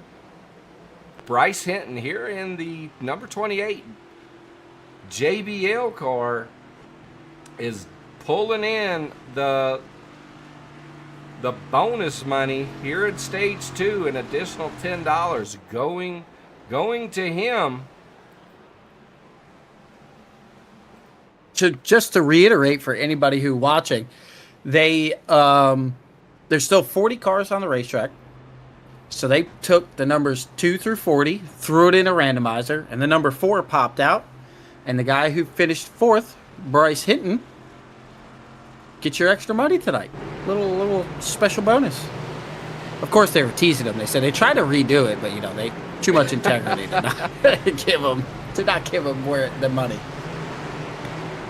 All right, well, we're going to bounce it around a little bit. We're looking at the chat. We got we got Randy Showers, Dark Horse driver, asking if his son is in the race tonight. He is indeed in the race tonight, Mr. Showers, as we got Brandon here showing up by iRacing. It looks like he's being tracked as the 23, but he's got 33 on the door. And that's Brandon Showers of Dark Horse Racing. Well, also, Tommy, something that you guys do here that is a little new, a real life rule, but the good old choose rule here. I'll let you explain it because you know it a little better than I. I do. So are these guys 1 to green at the moment? They are. They just crossed. All right. So basically, what they are going to do is, they've already done it at this point, but when they're 2 to green, coming to 1 to green, after they leave the start zone, each car makes their choice, high line, bottom line, and they have to make that choice before they get to the start finish. Once they've crossed the start finish, going 1 to green, they must hold that position. So if they elect the bottom, they have to stay there. There's no switching. And you have to wait until the guy in front of you makes his choice. Then you make your choice. And that's pretty much so it's essentially the choose rule, the choose cone, if you will, like they have in real life, is the start-finish line. Yes, but like I said, you can make it as soon as you exit the Pedley's garage start zone. Soon as you're beyond that point, you're in the window. From that point to the start finish line, that's your window of opportunity to make that choice. Oh, see, so that kind of adds another little wrinkle into it, because if you see a teammate decide something different right before the start finish line, well, maybe I'll change my mind real quick, instead of that hard point that they have in real life. Well, like I said, once they've made their decision, they can't change it. So once they make their decision, they have to hold it, or they'll get DOL. DOL. So the other part of this, Tommy, is since we threw it 2 laps early, they're technically taking the restart here on lap 52. So that might change fuel strategy a little bit in this stage, just because you're not going to have those. You're not restarting at 54. You're starting a lap or 2 sooner, and you've already rolled around under yellow. Indeed, but we're going green right here as Zach Cato, they're on the high side, really kicking it off. Trevor Haley in the mix. Nathaniel Dents also our stage 2 winner, as he's there on the bottom with one of the Indy 1 drivers. It looks like Nate Fields is right there with him on the bottom. Oh, jumping right to the outside of the 3rd lane. Who's that up there? The 40 and the 22. Look at the power move. Indeed, that's LBS the again. Go all the way to the bottom. Oh man, you got 3 Fords lining up out there. We do. Well, while we're talking about manufacturers, I know Dodge just came back to the Truck Series. Do you think we'll see Dodge eventually in the Xfinity and the Cup Series? I do. I absolutely do. It goes without saying. They want to get back into racing. And doing what they're doing now is all a part of it's a part of the strategy. They're working to raise that. They've got some stepping stones. That they have to. They have to make those marks. They have to have those benchmarks. But yeah, they're definitely going to have Xfinity. They're definitely going to have Cup cars again, and I'm looking forward to it.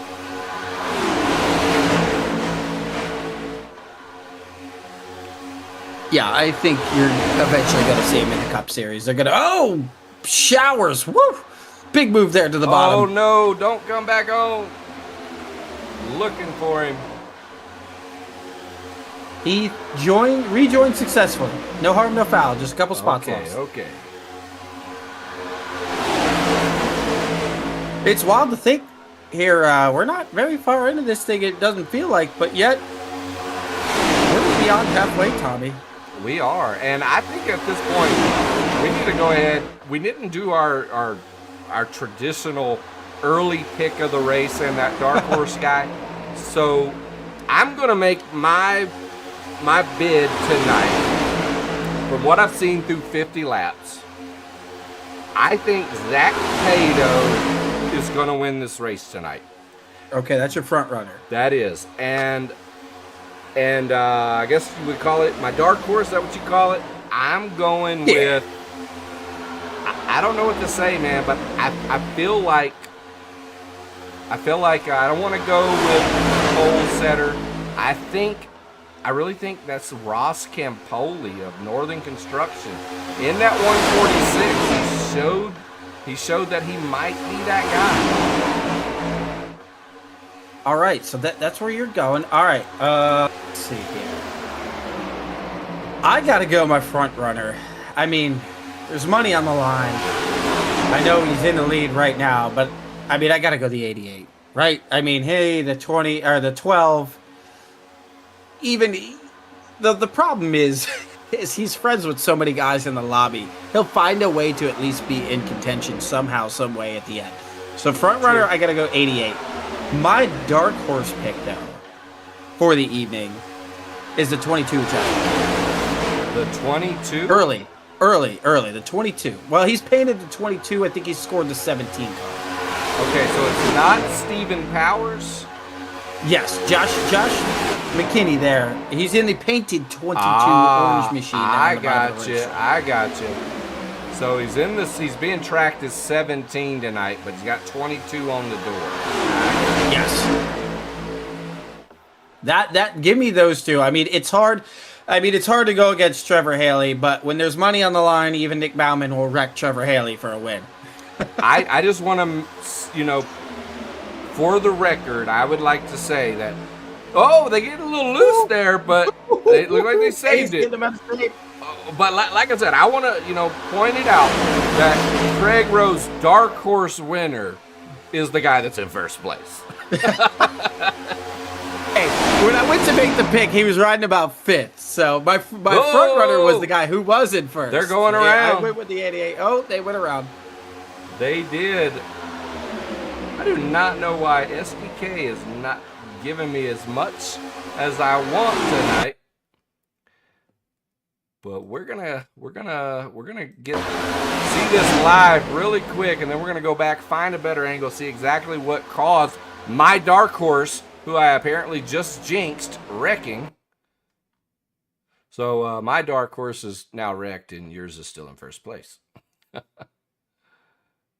All right, so here we are on Ross Campoli. We're gonna go back in. We'll find him under the this angle, and we'll take it full speed.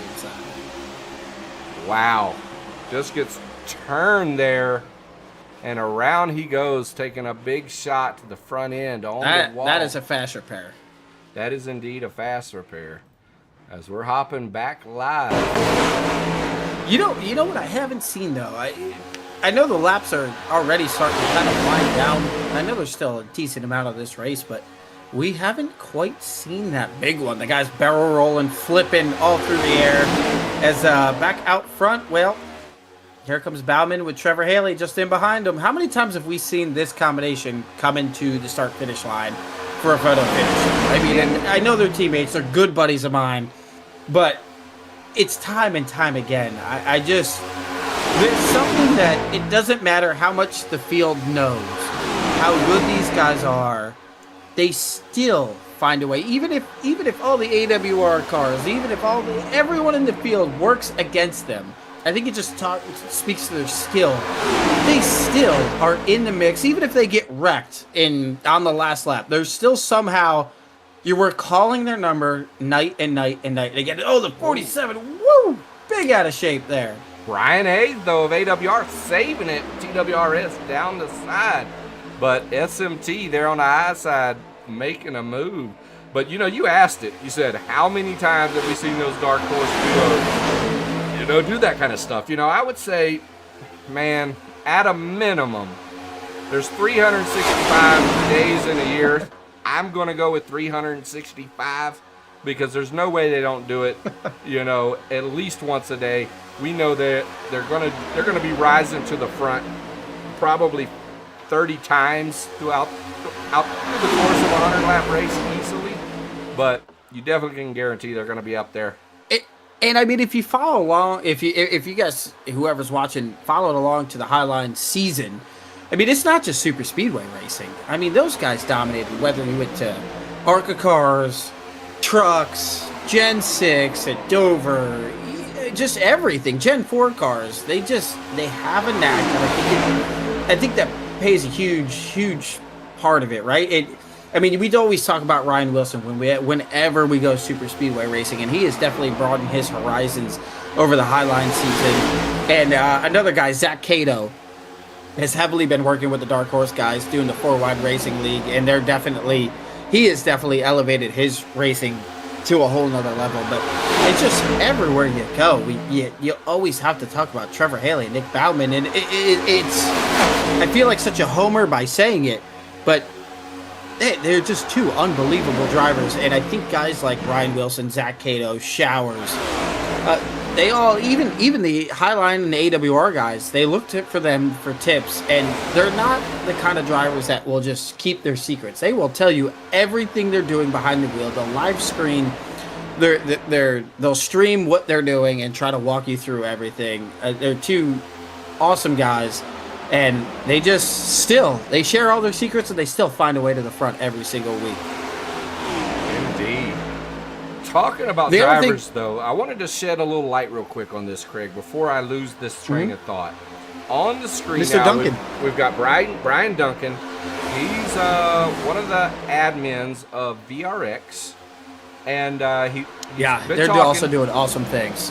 They want to he's trying to get it set up to where we're going to do a little bit of, maybe do something with VRX at some point. VRX is supposed to start racing potentially in the Highline as well. And I love his pace car, man. I had to show a little love on the pace car. Yeah, I noticed that the other night, man, and it honestly took me a second. I just kind of quickly was going through cameras while trying to figure out my pedal situation. I'm like, what is the pace? Oh, okay, there it is. It threw me off. It was almost a spot-on replication. Indeed. The other thing, we didn't finish about our sponsor out there with those. What I was saying, is we got guys coming down pit road right now. Just again, the key is driving it how you want. Some guys like loose race cars. Some guys like tight race cars for tire saving. I mean, the fact that they'll teach you how to set up your car is. I mean, you could go buy setups and then tweak on them yourself. I mean, there are so many setup shops out there that will just give you a fast race car and go figure out how to make it work for you, right? But the fact that they're going to go through and they're going to teach you just a style of your driving is huge. I mean, bringing it into those open lobbies where it's highly competitive.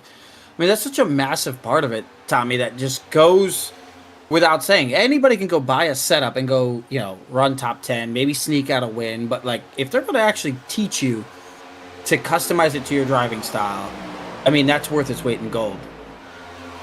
Indeed. It is, man. And, like I said, once you buy something, once you link up with GWRS, you're joining a community. And once you're within that community, it's getting linked up with them in their Discord, reaching out. Everybody there is going to want to work with you. They're going to want to help you. They're going to welcome you to, the family. And they're going to, like I said, if you like a tight car, they're going to help you make those adjustments so that you know how to tweak your car yourself. Especially as track temperatures change and things of that nature.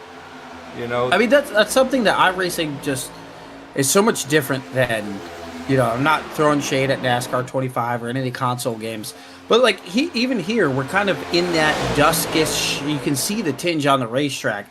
I mean, iRacing allows you to just change the temperature, the time of year, where the shadows are, the track temps, which is huge. I mean, that is a difference in every single race. That's what makes iRacing so different, is the fact that you can do that. You can set it to May. You can set it to mid-July where the track is just unbelievably hot. You're burning the tires off it. I mean, we've done it on Highline where the track temp's 140 degrees and you're just absolutely tearing the tires off these things. Indeed. I took it back there just for a moment to catch eyes there on Trevor Haley as Trevor, Justin, and Nick all came down pit road, but now the lead pack is in as well. Larkin Boyer, looking like McKinney, and several others down pit road as well. I want to give a quick shout out to, I know it's some guys we may have had some differences in the past with some old groups, but Keaton Cox up here in the Highline race tonight as well, in that 15 car. Good to see him. It's been a while since I've seen him out on the racetrack. Well, we'll get it back live, and I want to see. Been busy being a daddy lately. Yeah, I want to see that. So you said Keaton Cox was... Where's Keaton? He is riding P31 right now. Just came off the pit road. Eyes on. Halfway, 3/4 of the way down the back straightaway. There he is. So you said he's got a new baby. Yeah, he's a little older now, or she. I can't quite remember now, but yeah, he was busy being a daddy for a little bit. We knew him back in the when actually we and Dark Horse met Nick Bauman at the old Big Show days before we went over to S&M and Dare and then Highline.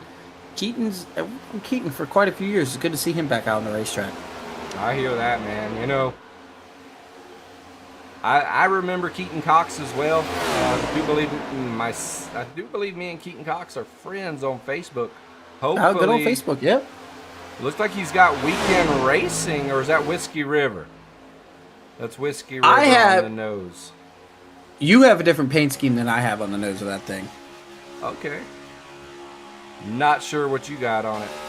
I have him in just a Chevrolet, but I've noticed my my trading paints has been a little goofy lately. It took me a while to get Trevor Haley's right paint scheme on, so it could 100% be me. I got you there, man. As looking at it right here, though, our leader currently, Brian Duncan of VRX there in the iRacing pace car. All by himself, though, Tommy. You know how bad that is if you're out there turning laps by yourself. Oh, indeed. And that's just he is running 177 going into 3. And let's see if I can get you some info here. P2 of Hinton is running 190 going into turn 3. So, I mean, you're talking 23 miles an hour just down the back straightaways. He comes into pit. That is going to be brutal. Indeed. And looking at our pit stop stats here, Brian Duncan, you know, last time through he took 2 tires, but everybody else, for the most part, everybody else was fuel only on their last pit, according to graphics here. And this is about the time, we're at lap 70. We're about 5 laps away from our final stage. Yep. But I wanted to take another quick look at our biggest gainers. Our biggest gainers right now, Sheardon Wade of Indy 1, Nate Fields as well, they're plus 23, and then Brian Duncan of VRX. A lot of guys battling hard tonight, making big moves, Craig. Yeah, and you know what the big thing for me is right now? We touched on it earlier. We haven't seen the big one yet. So I know a couple of guys have burned maybe one, maybe some unfortunate guys, 2 fast repairs as the night has gone on. But I noticed guys like Bryce Hinton just kind of manually repairing those cars as they go throughout the night. But it might just we got some drivers talking some smack in here. Awesome. I want to know about it. I want to know about it. While you're listening to that. We got Bauman and Jerry going at it right now. But it just, with the fast repairs still on board, maybe, it might get crazy. You got Larkin Boyer a little upset right now. The laps are winding down, so... We don't have an indication of a wreck. Do we know what the argument's about? It sounds like right now... Oh, hold on. I'm still listening. It sounded like... Oh, we got shade being thrown right now. All right, so it sounds like... Hold on, I'm still tuning in. They're still live right now.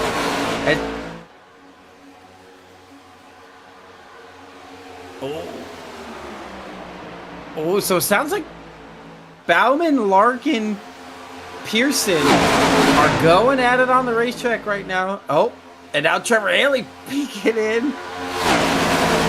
So it sounds like we got aggressive driving, 3rd or 4th car in line, trying to push. Pearson not happy with the Dark Horse cars. The Dark Horse guys not happy with Pearson or Larkin Boyer. Larkin Boyer throwing shots at the Dark Horse guys right now over chat.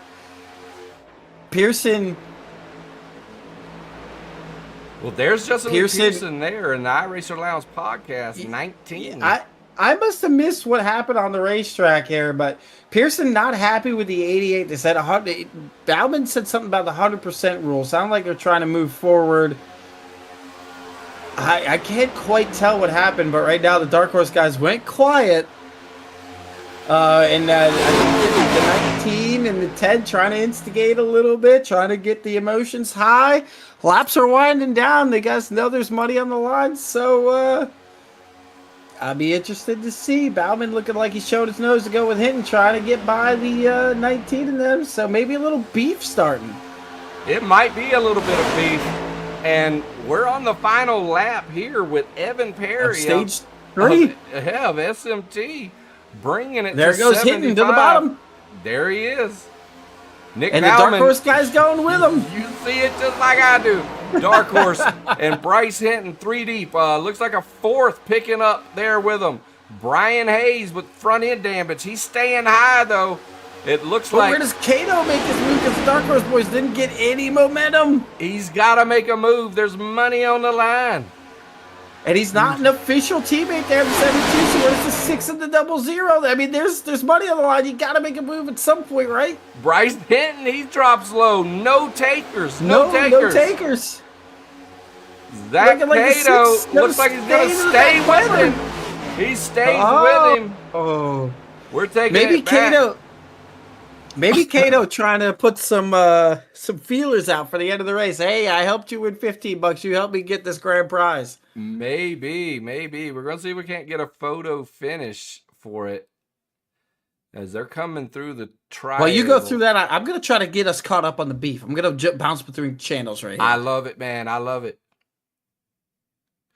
All right, so y'all heard Craig is going to jump down. He's going to talk with the drivers and the admin team. See if he can't find out what is actually going on with the beef between these drivers, and we'll bring you all the latest drama. But in the meantime, we're going to look at this photo finish. As looks like we stopped it just a hair too soon.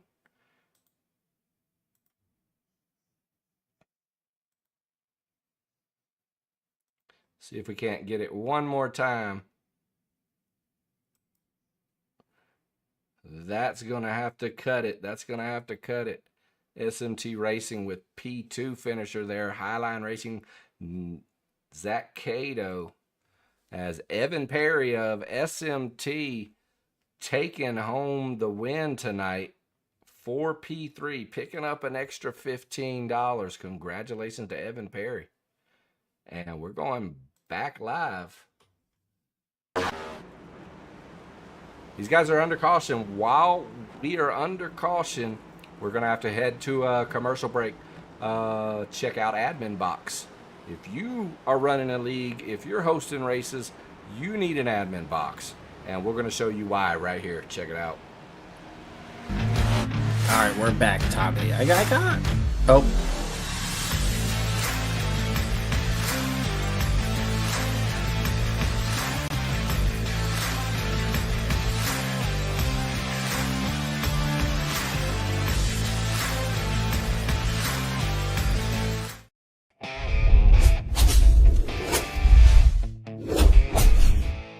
Before I had left turn lightning, I finished 18th. Now I still finish 18th, but way faster. Does it help with braking? Braking? We don't do that here. Left turn lightning energy fuel. Official drink of Highline Racing Network. Full send approved. Turn it up.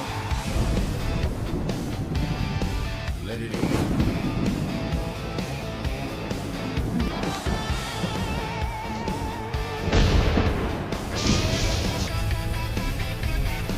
Lights come on, engines humming low. Friday night, yeah, the whole town. All right. Well, we are back live. So our drama, it sounds like basically, this is basically third person. So there's no way of knowing if we're going to get this exactly right. But apparently, Justin Lee Pearson was accused maybe of sandbagging. He wasn't happy about that. That's been situated. I guess Nick Bauman and him have worked that out. But Dark Horse Racing, not overly happy with how this race is transpiring. You know, like I said, money's on the line. People are going to drive just a little bit different tonight.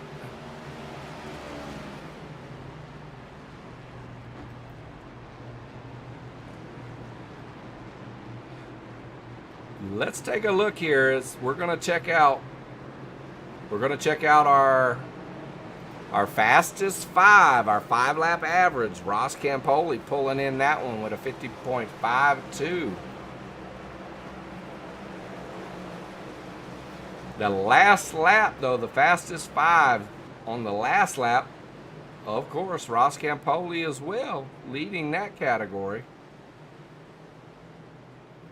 And best lap of the night, though, is going to Brian Hayes so far. Brian Hayes of AWR. Great lap.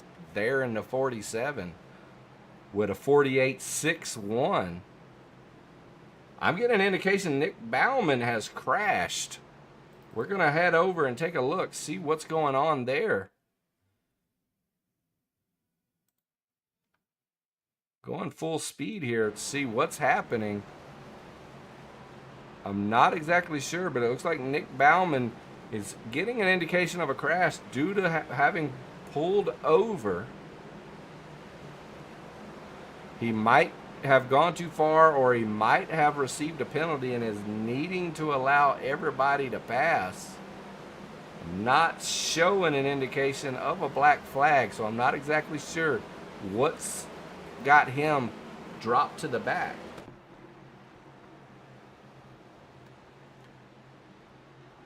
But Trevor Haley holding down P1 at the moment.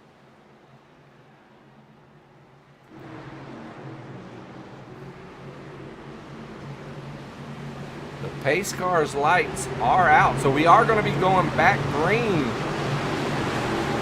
with 22 laps to go.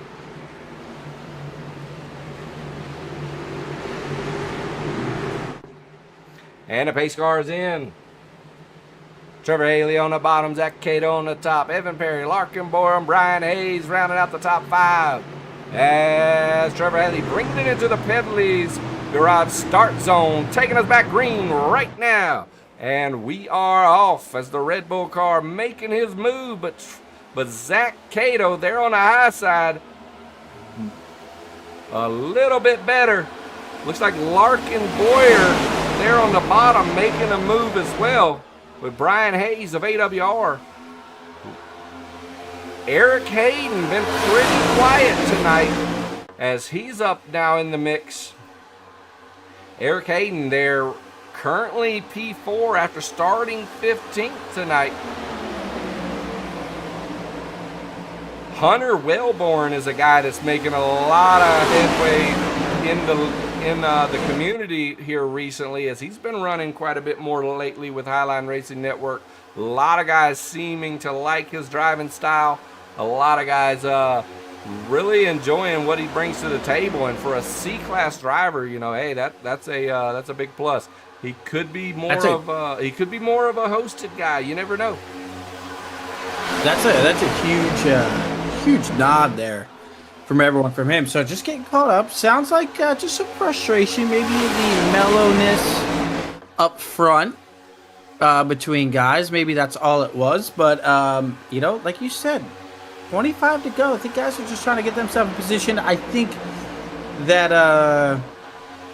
the mellowness is getting ready to go out the equation. I think in stage 3, everyone tries to kind of get themselves there and stay there. And then I think this last final stint, I think it kind of all goes out the window anyway. So I think that frustration will kind of pick itself out. It more than likely will. I believe we went green on 78.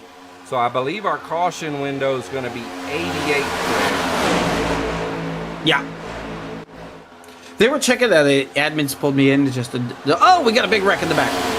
Whoa, we're bringing that back right now. Old school. We have our first big one. We're bringing it back old school. as we speak.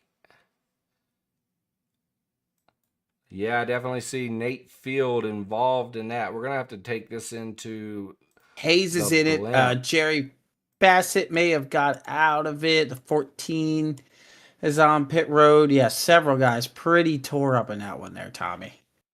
47 is destroyed. The 47, yeah, we see him getting turned across. He's wrecking with the 21, his teammate, right now. 91 looks like he suffered damage as well. The 9, the scored Stephen Powers, the 22, and the Bush Peach car down pit road as well. We're going to take that back, and we're going to watch it from another angle.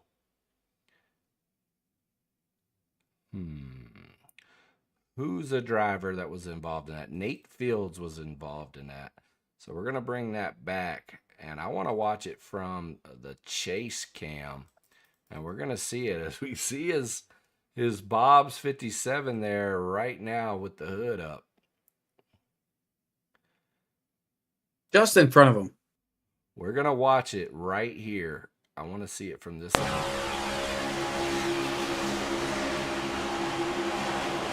Oh, maybe just a bad push there. Might have been a bad push by Brian Hayes. Yeah, that was... You see how fast those cars snap around. I mean, we talked about it earlier when we put it 1/4 speed.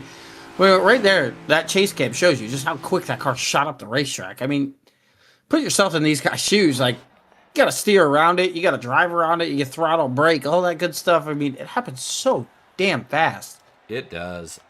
I'm trying to find the 47 right now. I got him. Here we go.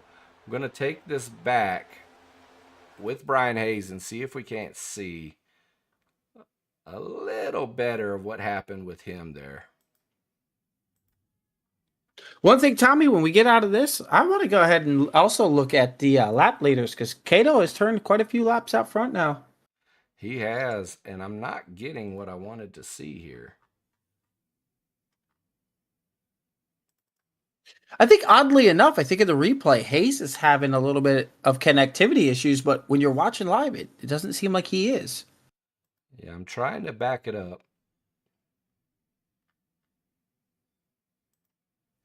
All right, I think we've got eyes. Just to keep tabs out front while you give a little rewind, we got Cato Haley, Perry Hayden out front right now. All single file, not much going on out front, so you're not mentioning anything really going on in the front of the field. I got you. All single file across the top. All right. We finally found what I wanted to see. There you go. Now we're going to see this, then we'll get back live. It does look like we're going to go right here. Caution flag will fly soon. Get M here and that from the admin team. Okay. So right here, they're going into 1 and 2. 98 all over the back of the 5, and then oh yeah, it's just yeah. Yep, gets on the outside of him there, sucks up, and catches him across that quarter panel. Big wreck, big wreck. We're going back. And unless you're in the cockpit view, it's so hard to see. You know, when those guys start when they start to wiggle. I mean, it's so fast in front of you. You know, even if you're out of the throttle, the guy who just swerving back and forth loses momentum. And you could be 100% out of the throttle, and it still will just, I mean, it's just going to pull you right to the outside of him. You can watch the RPMs here. The RPMs were already dropping. You saw it there. He was turning. He was about in the yellow on those RPMs. He was already lifting out of the throttle. And it's still just with that guy losing more momentum in front of him than he could really anticipate. You get those wrecks. We're going back live, though.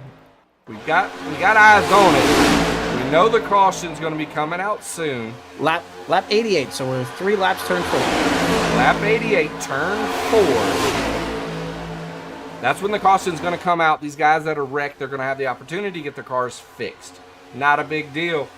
Taking a look at the chat. Brandon Taylor, new driver of LBS, making his apologies that he didn't get the race. Hey, man, no big... Oh, Cato, slicing and dicing. Yes, indeed. No big deal there, Brandon. No big deal. If you got that graphic, I'd be curious to see here, Tommy, as we're 15 laps to go. We got to make our final predictions as well. We're 5 laps late, but yeah, 25 laps led for Mr. Cato, unless Bauman can get up front and lead the rest of this race, or a good portion of it. Looks like Cato might bring home the most laps led tonight. Indeed. Nobody outside of Nick Bauman really got a chance at this point. Yeah, correct. Indy Unless won. Trevor Haley was to lead each and every single lap, which I doubt. That'll be a thing. I doubt. We're going to hop on board real quick here. We're going to jump on board with Jim Sagridu, who's their P5. Yep, making his way. Eric Hayden steadily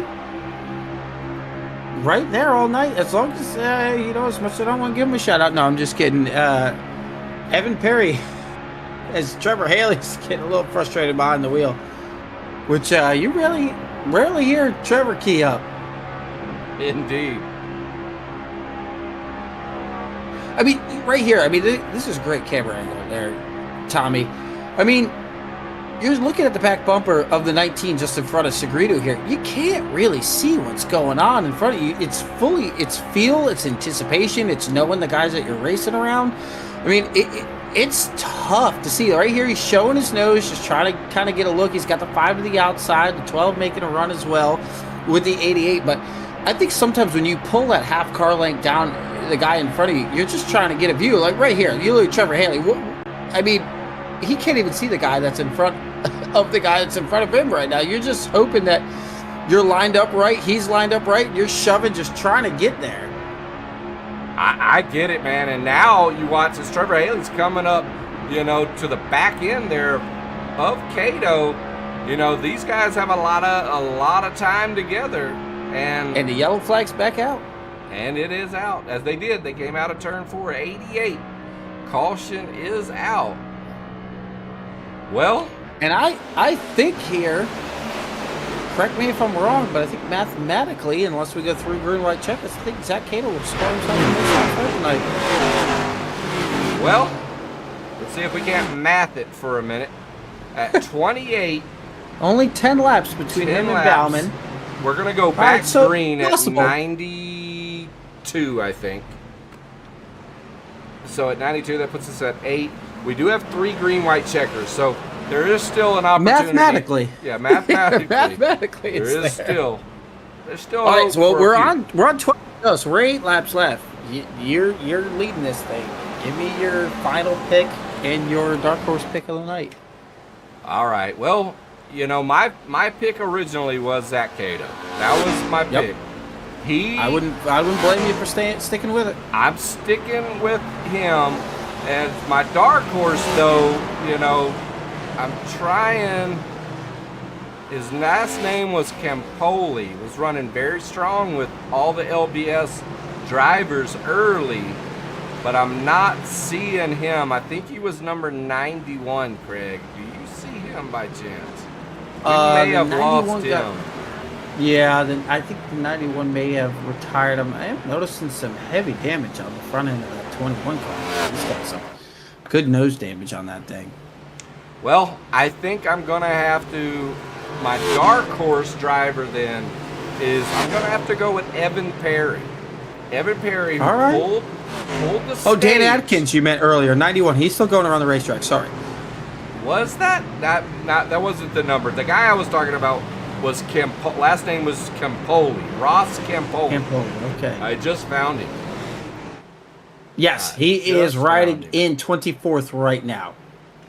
In the 146. 146, Northern Construction.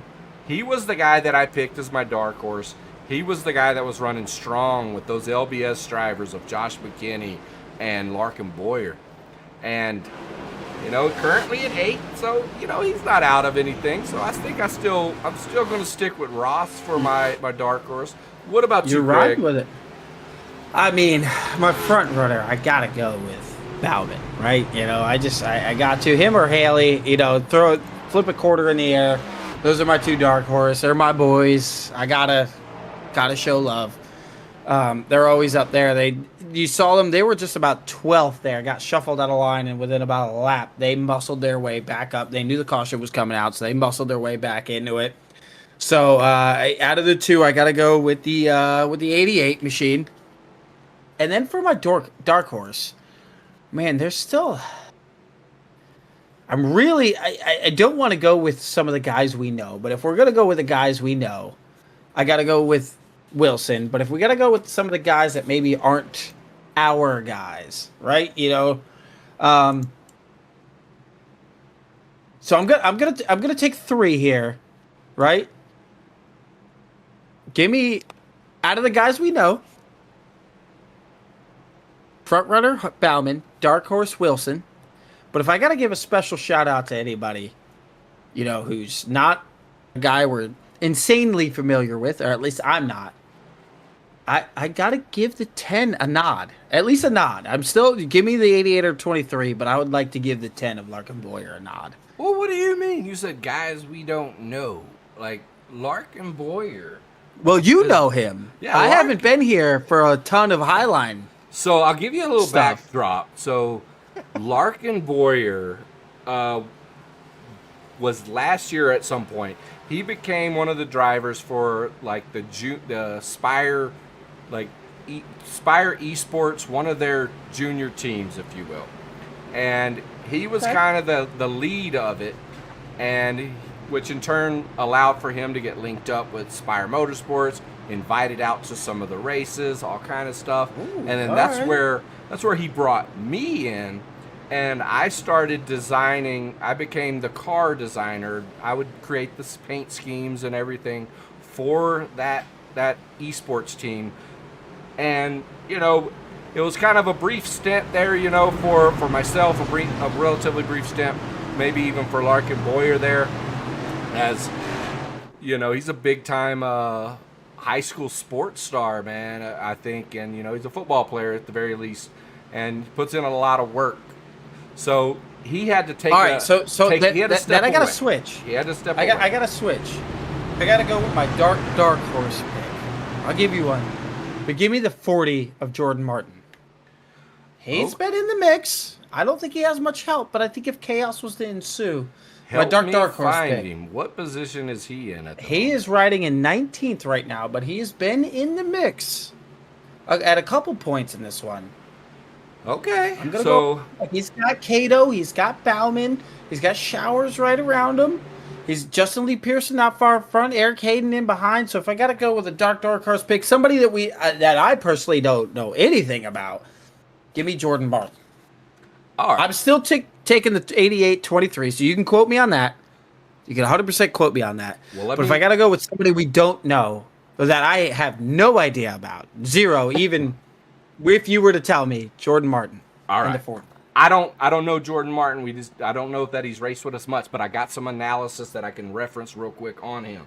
Okay, we know he's an A-class driver. Okay, it says that he's not typically one of the guys that's going to qualify top 10, but he is a guy that contends for top 10 finishes regularly. That's what the race breakdown from iRacing is telling us at the moment. But we're getting ready to go green. We've seen him up front a little bit, so Larkin Boyer going to bring us back to green. 99 on the outside. It's on right here, Craig, as they're coming in. The green flag is out. And I mean, we're less than 10 laps away from this thing. Money on the line. Money's on the line right here on Saturday night on the Highline Racing Network. You got CSR's big dog, Craig Rowe, in the house with us tonight, right here with me on the Highline Racing Network. It is on for Pedley's AWR Saturday night race, man. Woo, money's on the line. This is outstanding. Boyer and McKinney to the top right away. If you look not too far back there, you got the 7318, those Waffle House cars. Yeah, you hear. You do. Over right the driver comms, you got Evan Perry's telling Trevor, hey, we got to be friends now. We got to go. Two guys that you traditionally probably wouldn't see work together. They're on the radio saying, hey, it's just us right now. We got to go. I'm trying to see Hato, who that... not happy with somebody. Oh, who's that third guy on the bottom? Who's that behind Evan Perry there? Is that Brandon Geisey? I do believe it is. Brandon Geisey in the Ford Mustang. Yep, and in the 58. Now that third lane's starting to get together here. They know the laps are winding down. 7 to go. Less than 7. Oh, the 22 now showing his nose the outside of the teammate there.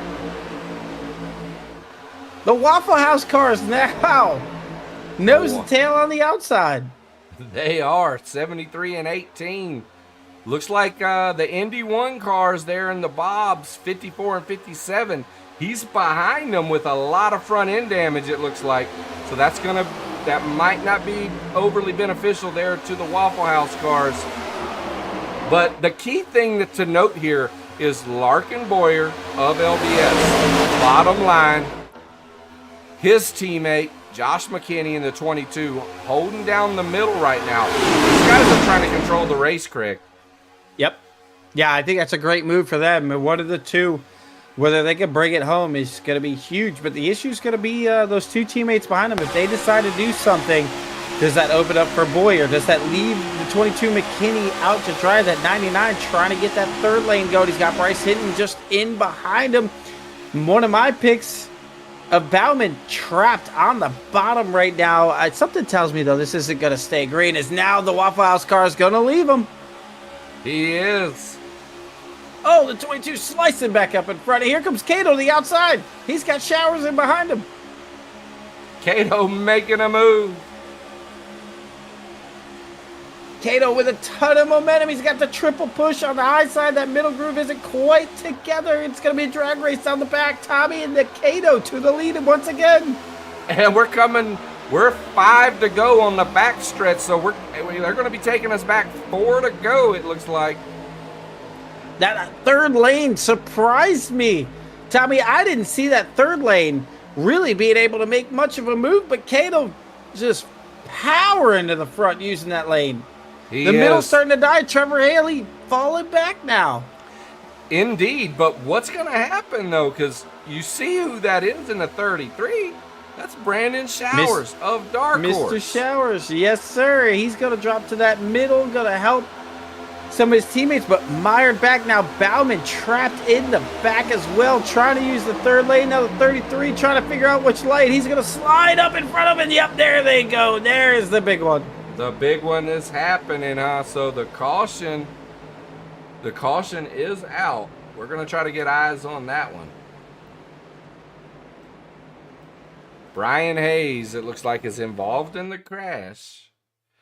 So we're going to back that up right there.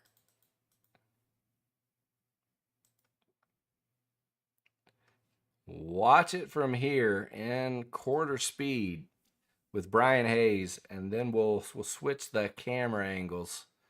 So Brian Hayes there on the high side. Nick Bauman right behind him, catches him on the left quarter, turns him down into the 5, just looked like a little touch, kicked him off, sending Brian back up into Nick Bauman to 5 to 42, 35, and 31, unable to stay clean. Jerry Fassett, though, really watching it. Running that underneath. He makes it clean. Might want to watch it from Jerry Fassett's cockpit. Potentially. And it's just one of those things, Tommy, where the 47 really didn't change lanes that much, but just the 88 was just trying to get him moving. I mean, end of the race, you can't really blame Bauman either. He slides up a little bit and then slides back down, and just the nose of it just turns him. I mean, really neither of those guys' faults. I mean, the 47 just slide. If you watch him just a little bit, just slides up towards the wall mid quarter. He's on this white line here. Right here. He's going to slide up just a little. And that's, I mean, that is all it takes. I mean, really neither of those guys' faults.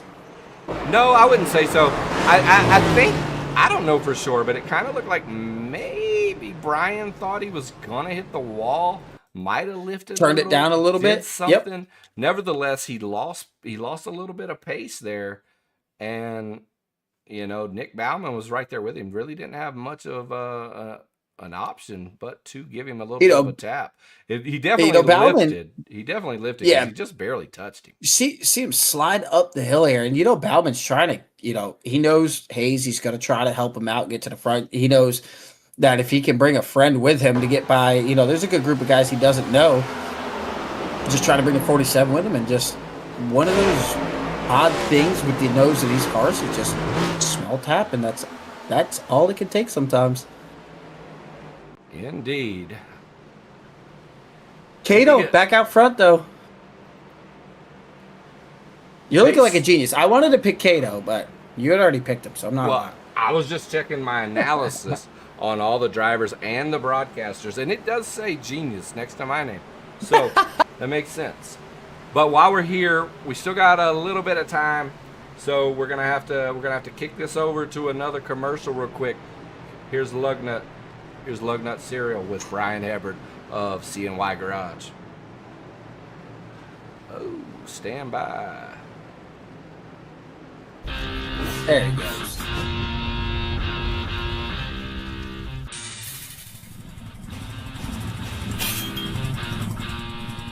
Before every race, I make sure my lug nuts are tight and my breakfast is tighter. Lug Nut Cereal Pride, breakfast at high speed. People always ask what makes me so fast on the track. Talent, skill? Nope, Lug Nut Cereal. It's the only breakfast built like racing tires because champions don't eat flakes, we eat lug nuts. Get yours at stores near you. This is what keeps me going after getting turned on the last lap. If the plan doesn't work, change the plan, but never the goal.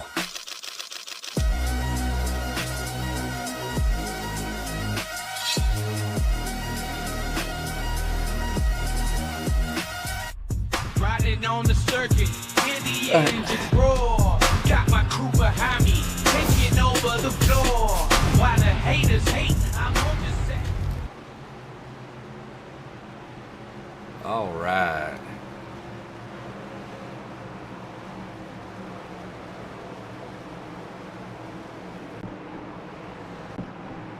We are back live.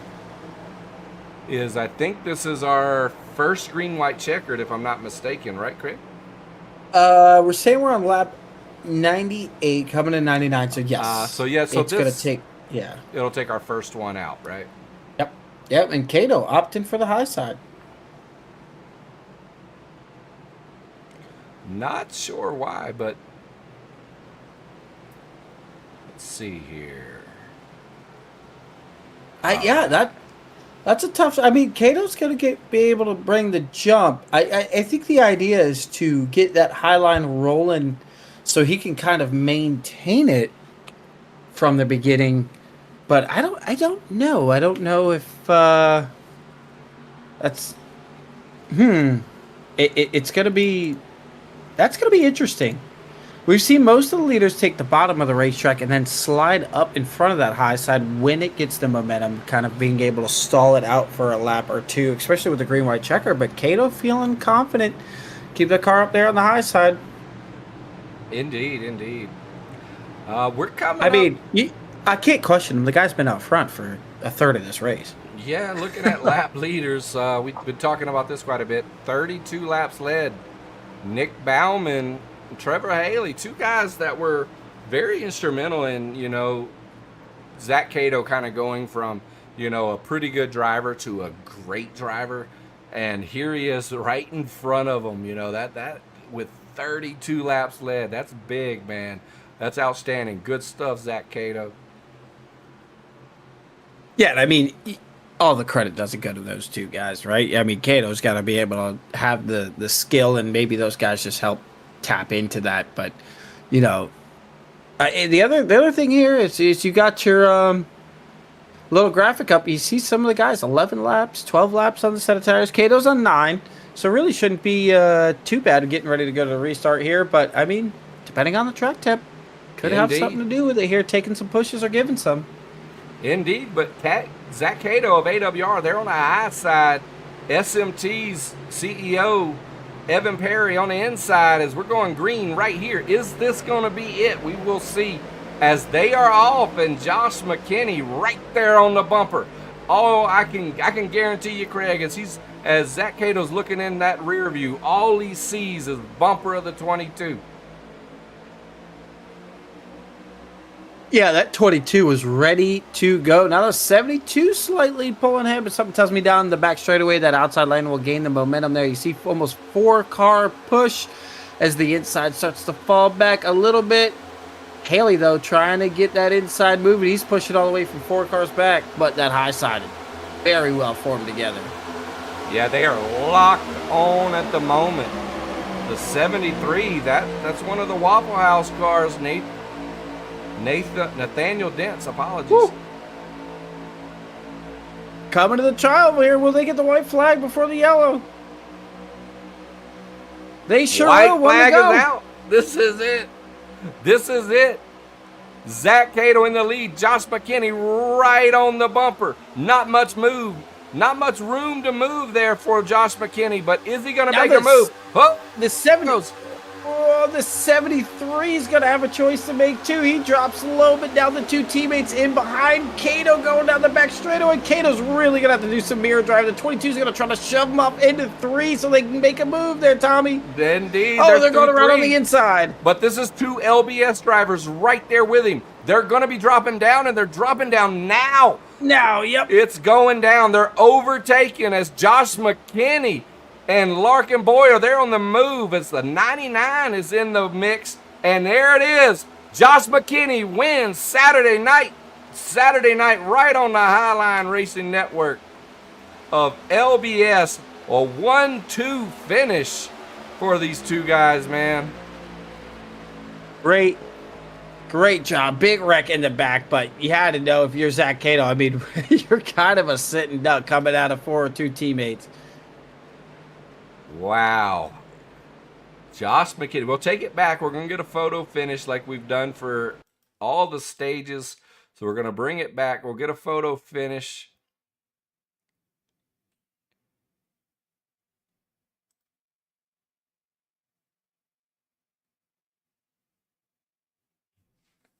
Right about here. Wow. Can you believe I stopped it right there? Around the money. Photo finish. Josh McKinney and his teammate Larkin Boyer of LBS pull up their team graphic, man. As you can see, dominating tonight. LBS Racing. These guys have really been on the move here lately. What a heartbreak for Cato. Indeed. You know, when the Waffle House, I think that was the 73, when they went down low as early as they did. I think it's just a little too early. It was way that too opened early. The door for those 2. It did. He basically gave it to them as soon as he allowed them to team up, bumper to bumper there. It was over. Yeah, I think if you're the 73, you got to try to work with Cato the best you can. They're going down the back straightaway through the trial. They'll see what those 2 guys in behind you do and try to throw that block, even if it leads to you spinning across the line. I think that move is just made a little too early there on the 73 because he didn't have his teammate with him. So it's a tough call. You're hoping you get enough momentum from the guys in behind you, but look at that. Hunter, P3 there. Yes, indeed. Like I said, Hunter's been making a lot of moves, catching a lot of guys' eye, man. Like I said, he shows up as a C-class driver, but he doesn't drive like it for sure. But our P1 finisher there, Josh McKinney of LBS, Larkin Boyer P2, and Hunter Wellborn P3. We are tuning in. The admin team listening into the choose roll there. We got some controversy. Oh no. Not sure who to check there, but while they are figuring that out, we're going to go ahead and pull up our race results for the Pedley's AWR Saturday night special. As we've got Josh McKinney, our hard charger, and our first place winner up 34 positions to take the win tonight. Most laps led, Zach Cato, 35. Our fastest lap tonight was Josh McKinney. And our pole position winner was Larkin Boyer. bouncing it around as we're looking at our 21 through 30 finishers, as Brandon Showers there in 21 with Easton Collins all the way down there in 30th. And we'll stop it there at 40 for Robert Guthrie, because it looks like some of these other guys didn't finish. Really no point in showing them at the moment. And then we're going to have to try to see if we can't find out, like what's going on. Did somebody that was one of our podium finishers, did they end up getting disqualified? I think it's still being discussed. I don't think anything's going to come of it, but there's definitely discussion.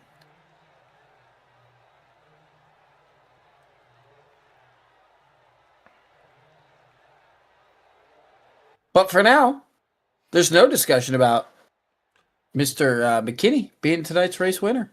All right. Well, our podium. Let's see who we have. He's already ready to go. We got McKinney ready to jump in. Yeah, I just wanted. We've got Hunter Wellborn, our P3 finisher. I think I'd like to bring in our P3 finisher first, unless he's somebody in the discussion. No, he is not. Let's bring him in. All right, we're moving him in now. There he is. You got him? You got him. All right, Hunter, you got comms? Yeah, what's going on? Hey, man, congratulations on the P3 finish tonight. And we seen you were in the Discord, so we wanted to bring you in. And we'll let you kick it off, man, but very impressed with, where you've come in here when you race with the Highline. And we'll let you give us your tale of the tape as we came there on that last lap. Oh, there ain't nothing to tell. You just take whatever you can. Try to stick with the fast guys, man. I hear that. And, man, I don't know if you saw, but I think it was the 73, one of the Waffle House cars, there was two teammates out there in Waffle House cars.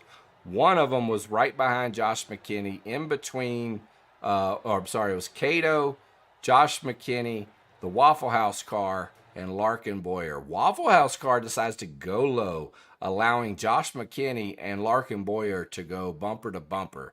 And at that point, we all knew in the booth, they were overtaking Cato, hands down, pretty easy. But, man, you came through there big time in the end to pull that P3, man. Oh, yeah. I saw he was going a little slower than everybody else. Just try to get it. I wanted to go on the inside right there, but I didn't know which way he was going. I heard that. Well, I think I pulled you. You were with Bryce Hinton and those guys, were you not? Yes, sir. And it says Helix Motorsports. Give us your background, man. What's your team name? Were you running with a team tonight? Were you solo? What have you? Let us know, man. So Bryce and I and Keaton and Ross, that's all in there. We were with another group way back in the day, and we decided to start a league, and we named our team Helix Motorsports. And ever since then, some of us stopped racing, and we just got back into it. Bryce has invited us to this race and to Highline, and he decided, hey, let's run a night. Let's see what we can do together. And I was like, absolutely. Well, I'll let you know right now from the Highline Racing Network. I know Keaton Cox. I've raced with him, before. I believe we're friends on Facebook.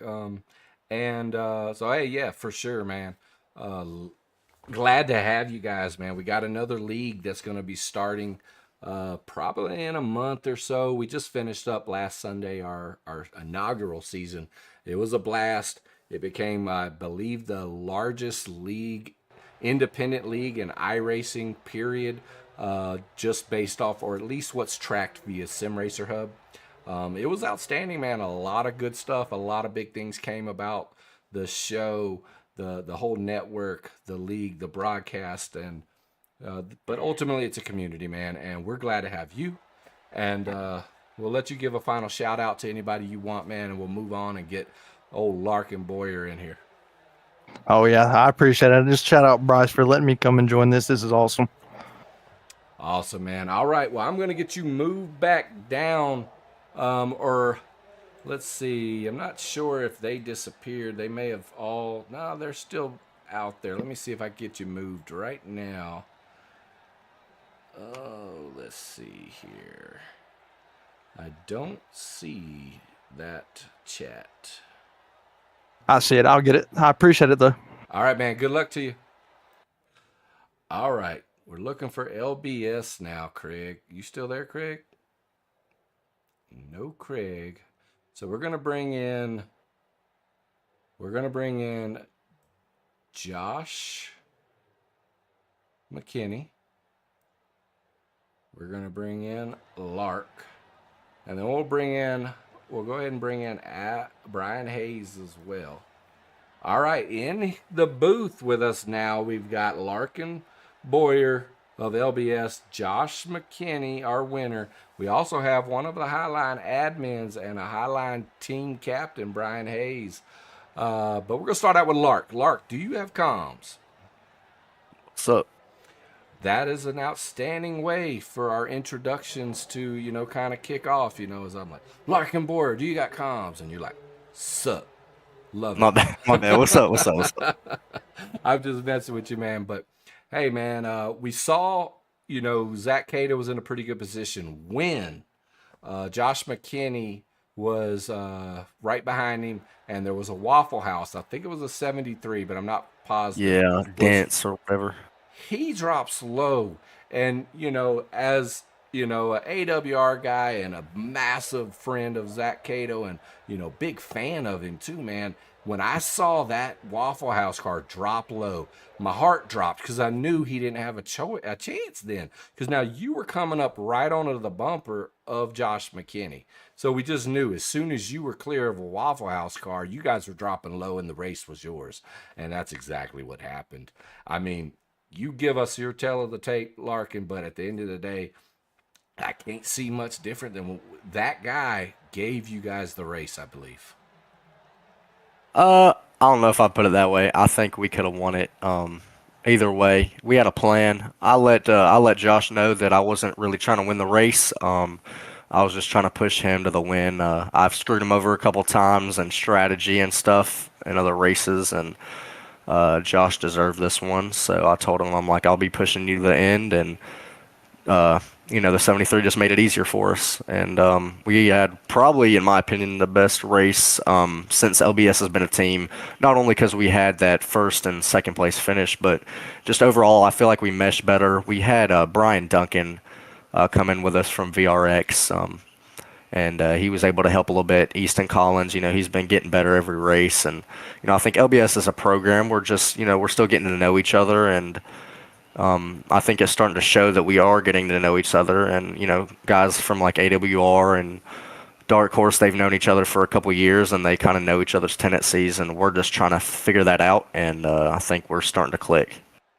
I got you. But, it's unfortunate. It is unfortunate. But I got you in here in comms, and I just got word that you were disqualified for a illegal lane switch. I'm not sure if we're talking what the lane switch violation is at the moment. Yeah, they're saying, so I usually just kind of roll up high, but apparently they want us to say single file, and I told them, I'm like, I don't really care, y'all can disqualify me. Yeah, I guess I went against their rules a little bit. I was drifting up high, coming to the choose cone, and I stayed up high. But, apparently we're supposed to say single file, so whatever. I mean, it is what it is. I don't really care. Josh got the win, so that's all I really care about. Josh did get the win tonight, and yeah, we'll definitely look in. We'll get to talk with the admins and get a bigger picture of what transpired there. But ultimately, that's not a change in the fact that Josh McKinney has come through. He's pulling the win, picking up an extra $45, I believe it is tonight. Josh, do you got comms? I do, Tommy. How you doing, buddy? Very well, man. Very well. Really, really good to see you come through, pull this win, man. That Craig Rowe, he had a dark horse pick tonight. He was picking Larkin Boyer to win for his dark horse over, behind Nick Bauman. But another LBS driver comes through, gets pushed by just that guy, Larkin Boyer. You pull the win, man.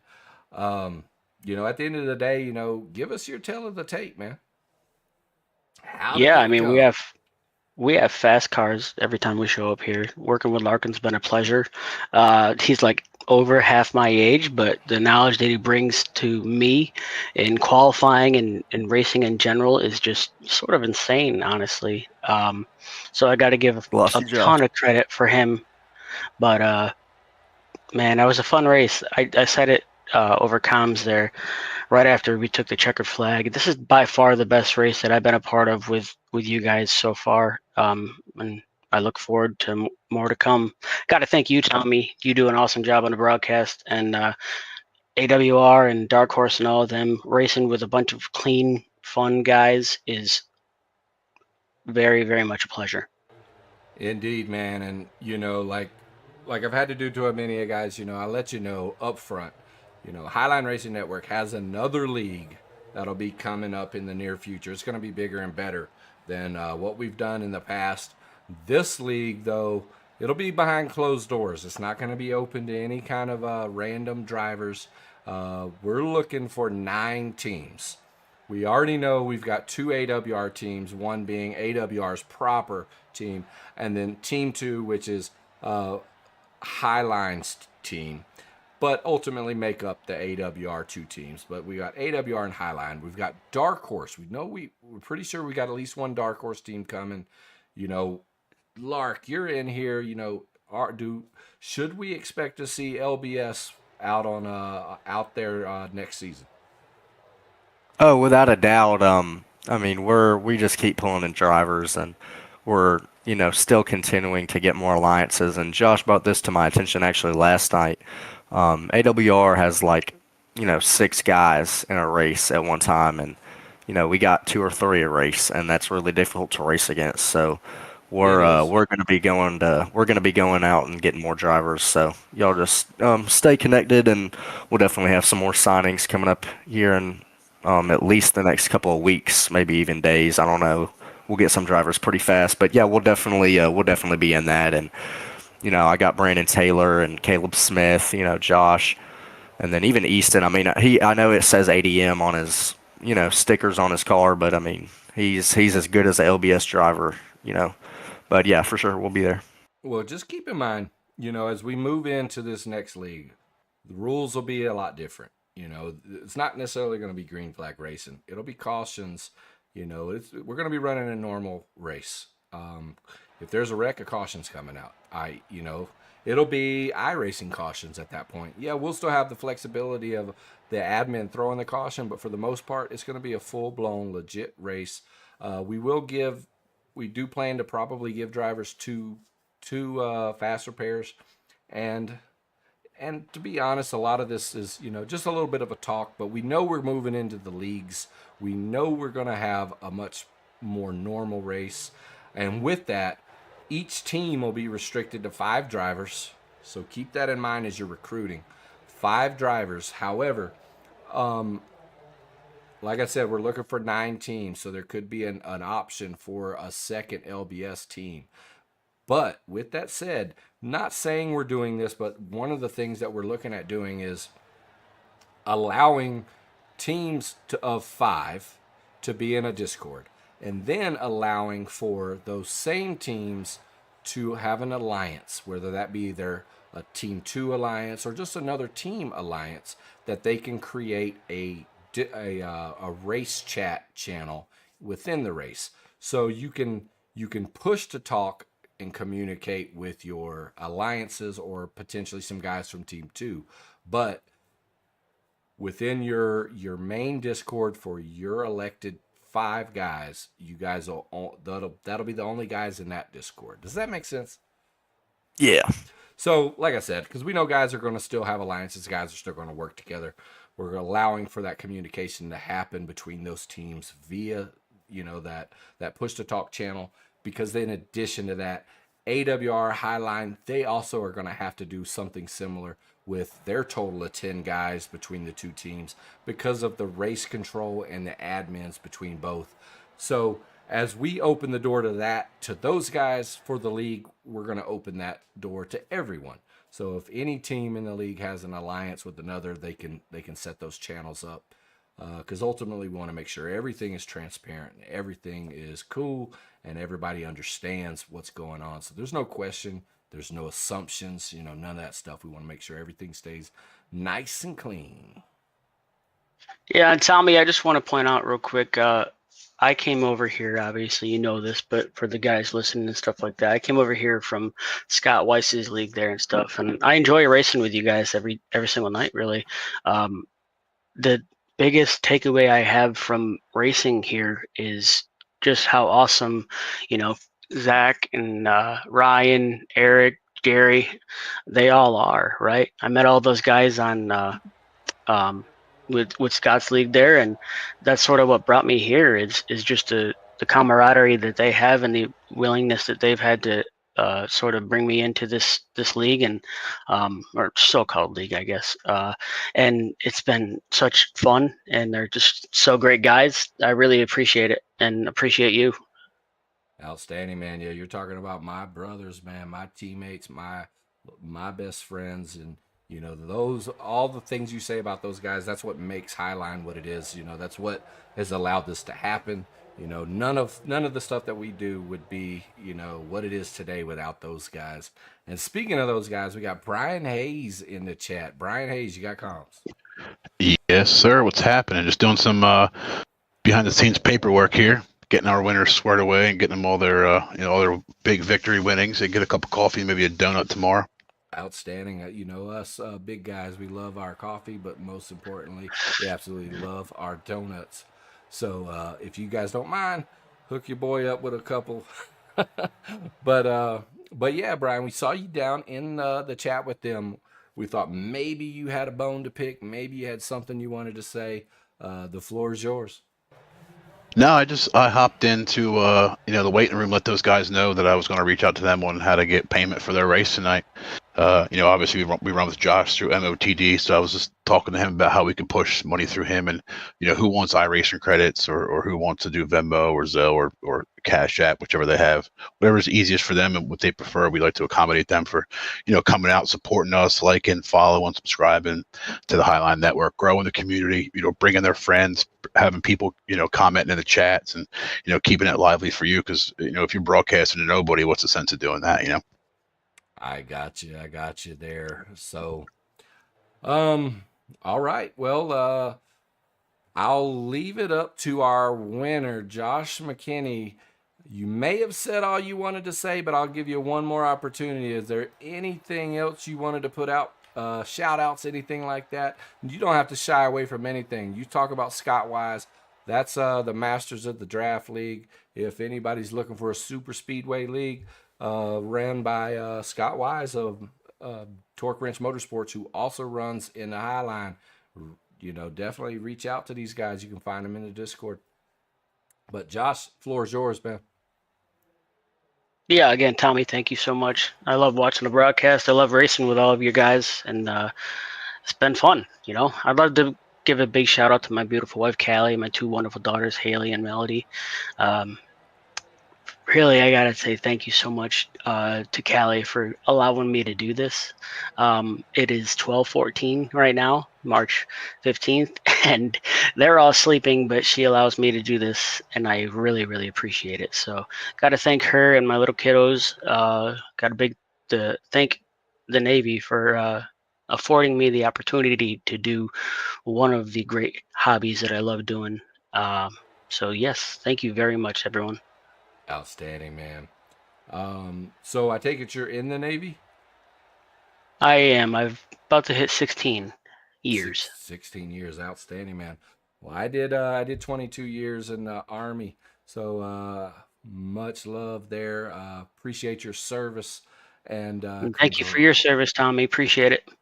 Appreciate it, man. And at the end of the day, Josh McKinney of LBS rolling around, pulling down the win in the 22 car tonight. Good to have you with us, Josh, and we'll talk to you next time, man. All right, guys. Have a good night, everyone. All right, well, that's Josh McKinney, our winner tonight. And looking at some of the messages from the admin team, it turns out that there was an issue with Larkin Boyer as he was trying essentially. Once you make your decision, you have to keep your decision. And apparently, he had some high, low, high type of actions there, and that is against the rules, especially when we're running the choose rule. So as a result, he's going to be DQ'd. Hunter Wilborn will be moving up, and Zach Cato will be moving into P3 after the DQ. So, hey man, we came out here for Pedley's AWR Saturday night special. $110 total dollars out there with the bonus money. Joshua McKinney coming through big for LBS, pulling down the money, and like you said, he gave a big shout out to his wife and kids. I also would like to give a big shout out to Josh McKinney's wife and kids, because we want to thank you for allowing him to race with us on a regular basis, as we also would like to thank each and every one of the guys' significant others out here. We want to thank each and every one of those ladies and guys, if we have any female drivers in here tonight. But nonetheless, we want to thank each and every one of you guys for allowing these guys to come out, race with us, have fun, make the Highline Racing Network what it is, a community. And we're going to catch you next time right here on the Highline Racing Network. I'm Tommy Rogers. And the last thing I'm going to say is big shout out to Craig Rowe. He had to step out, but big shout out to Craig Rowe of CSR Broadcasting for stepping up, coming in here tonight. And last but not least, Pedley's Garage and AWR for putting up the money, making all this happen tonight. And like I said, we'll catch you next time. Please don't leave. See y'all next week.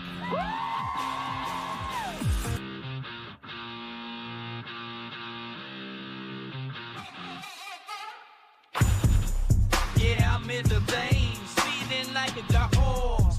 Nothing can contain me. Hit 'em and pause.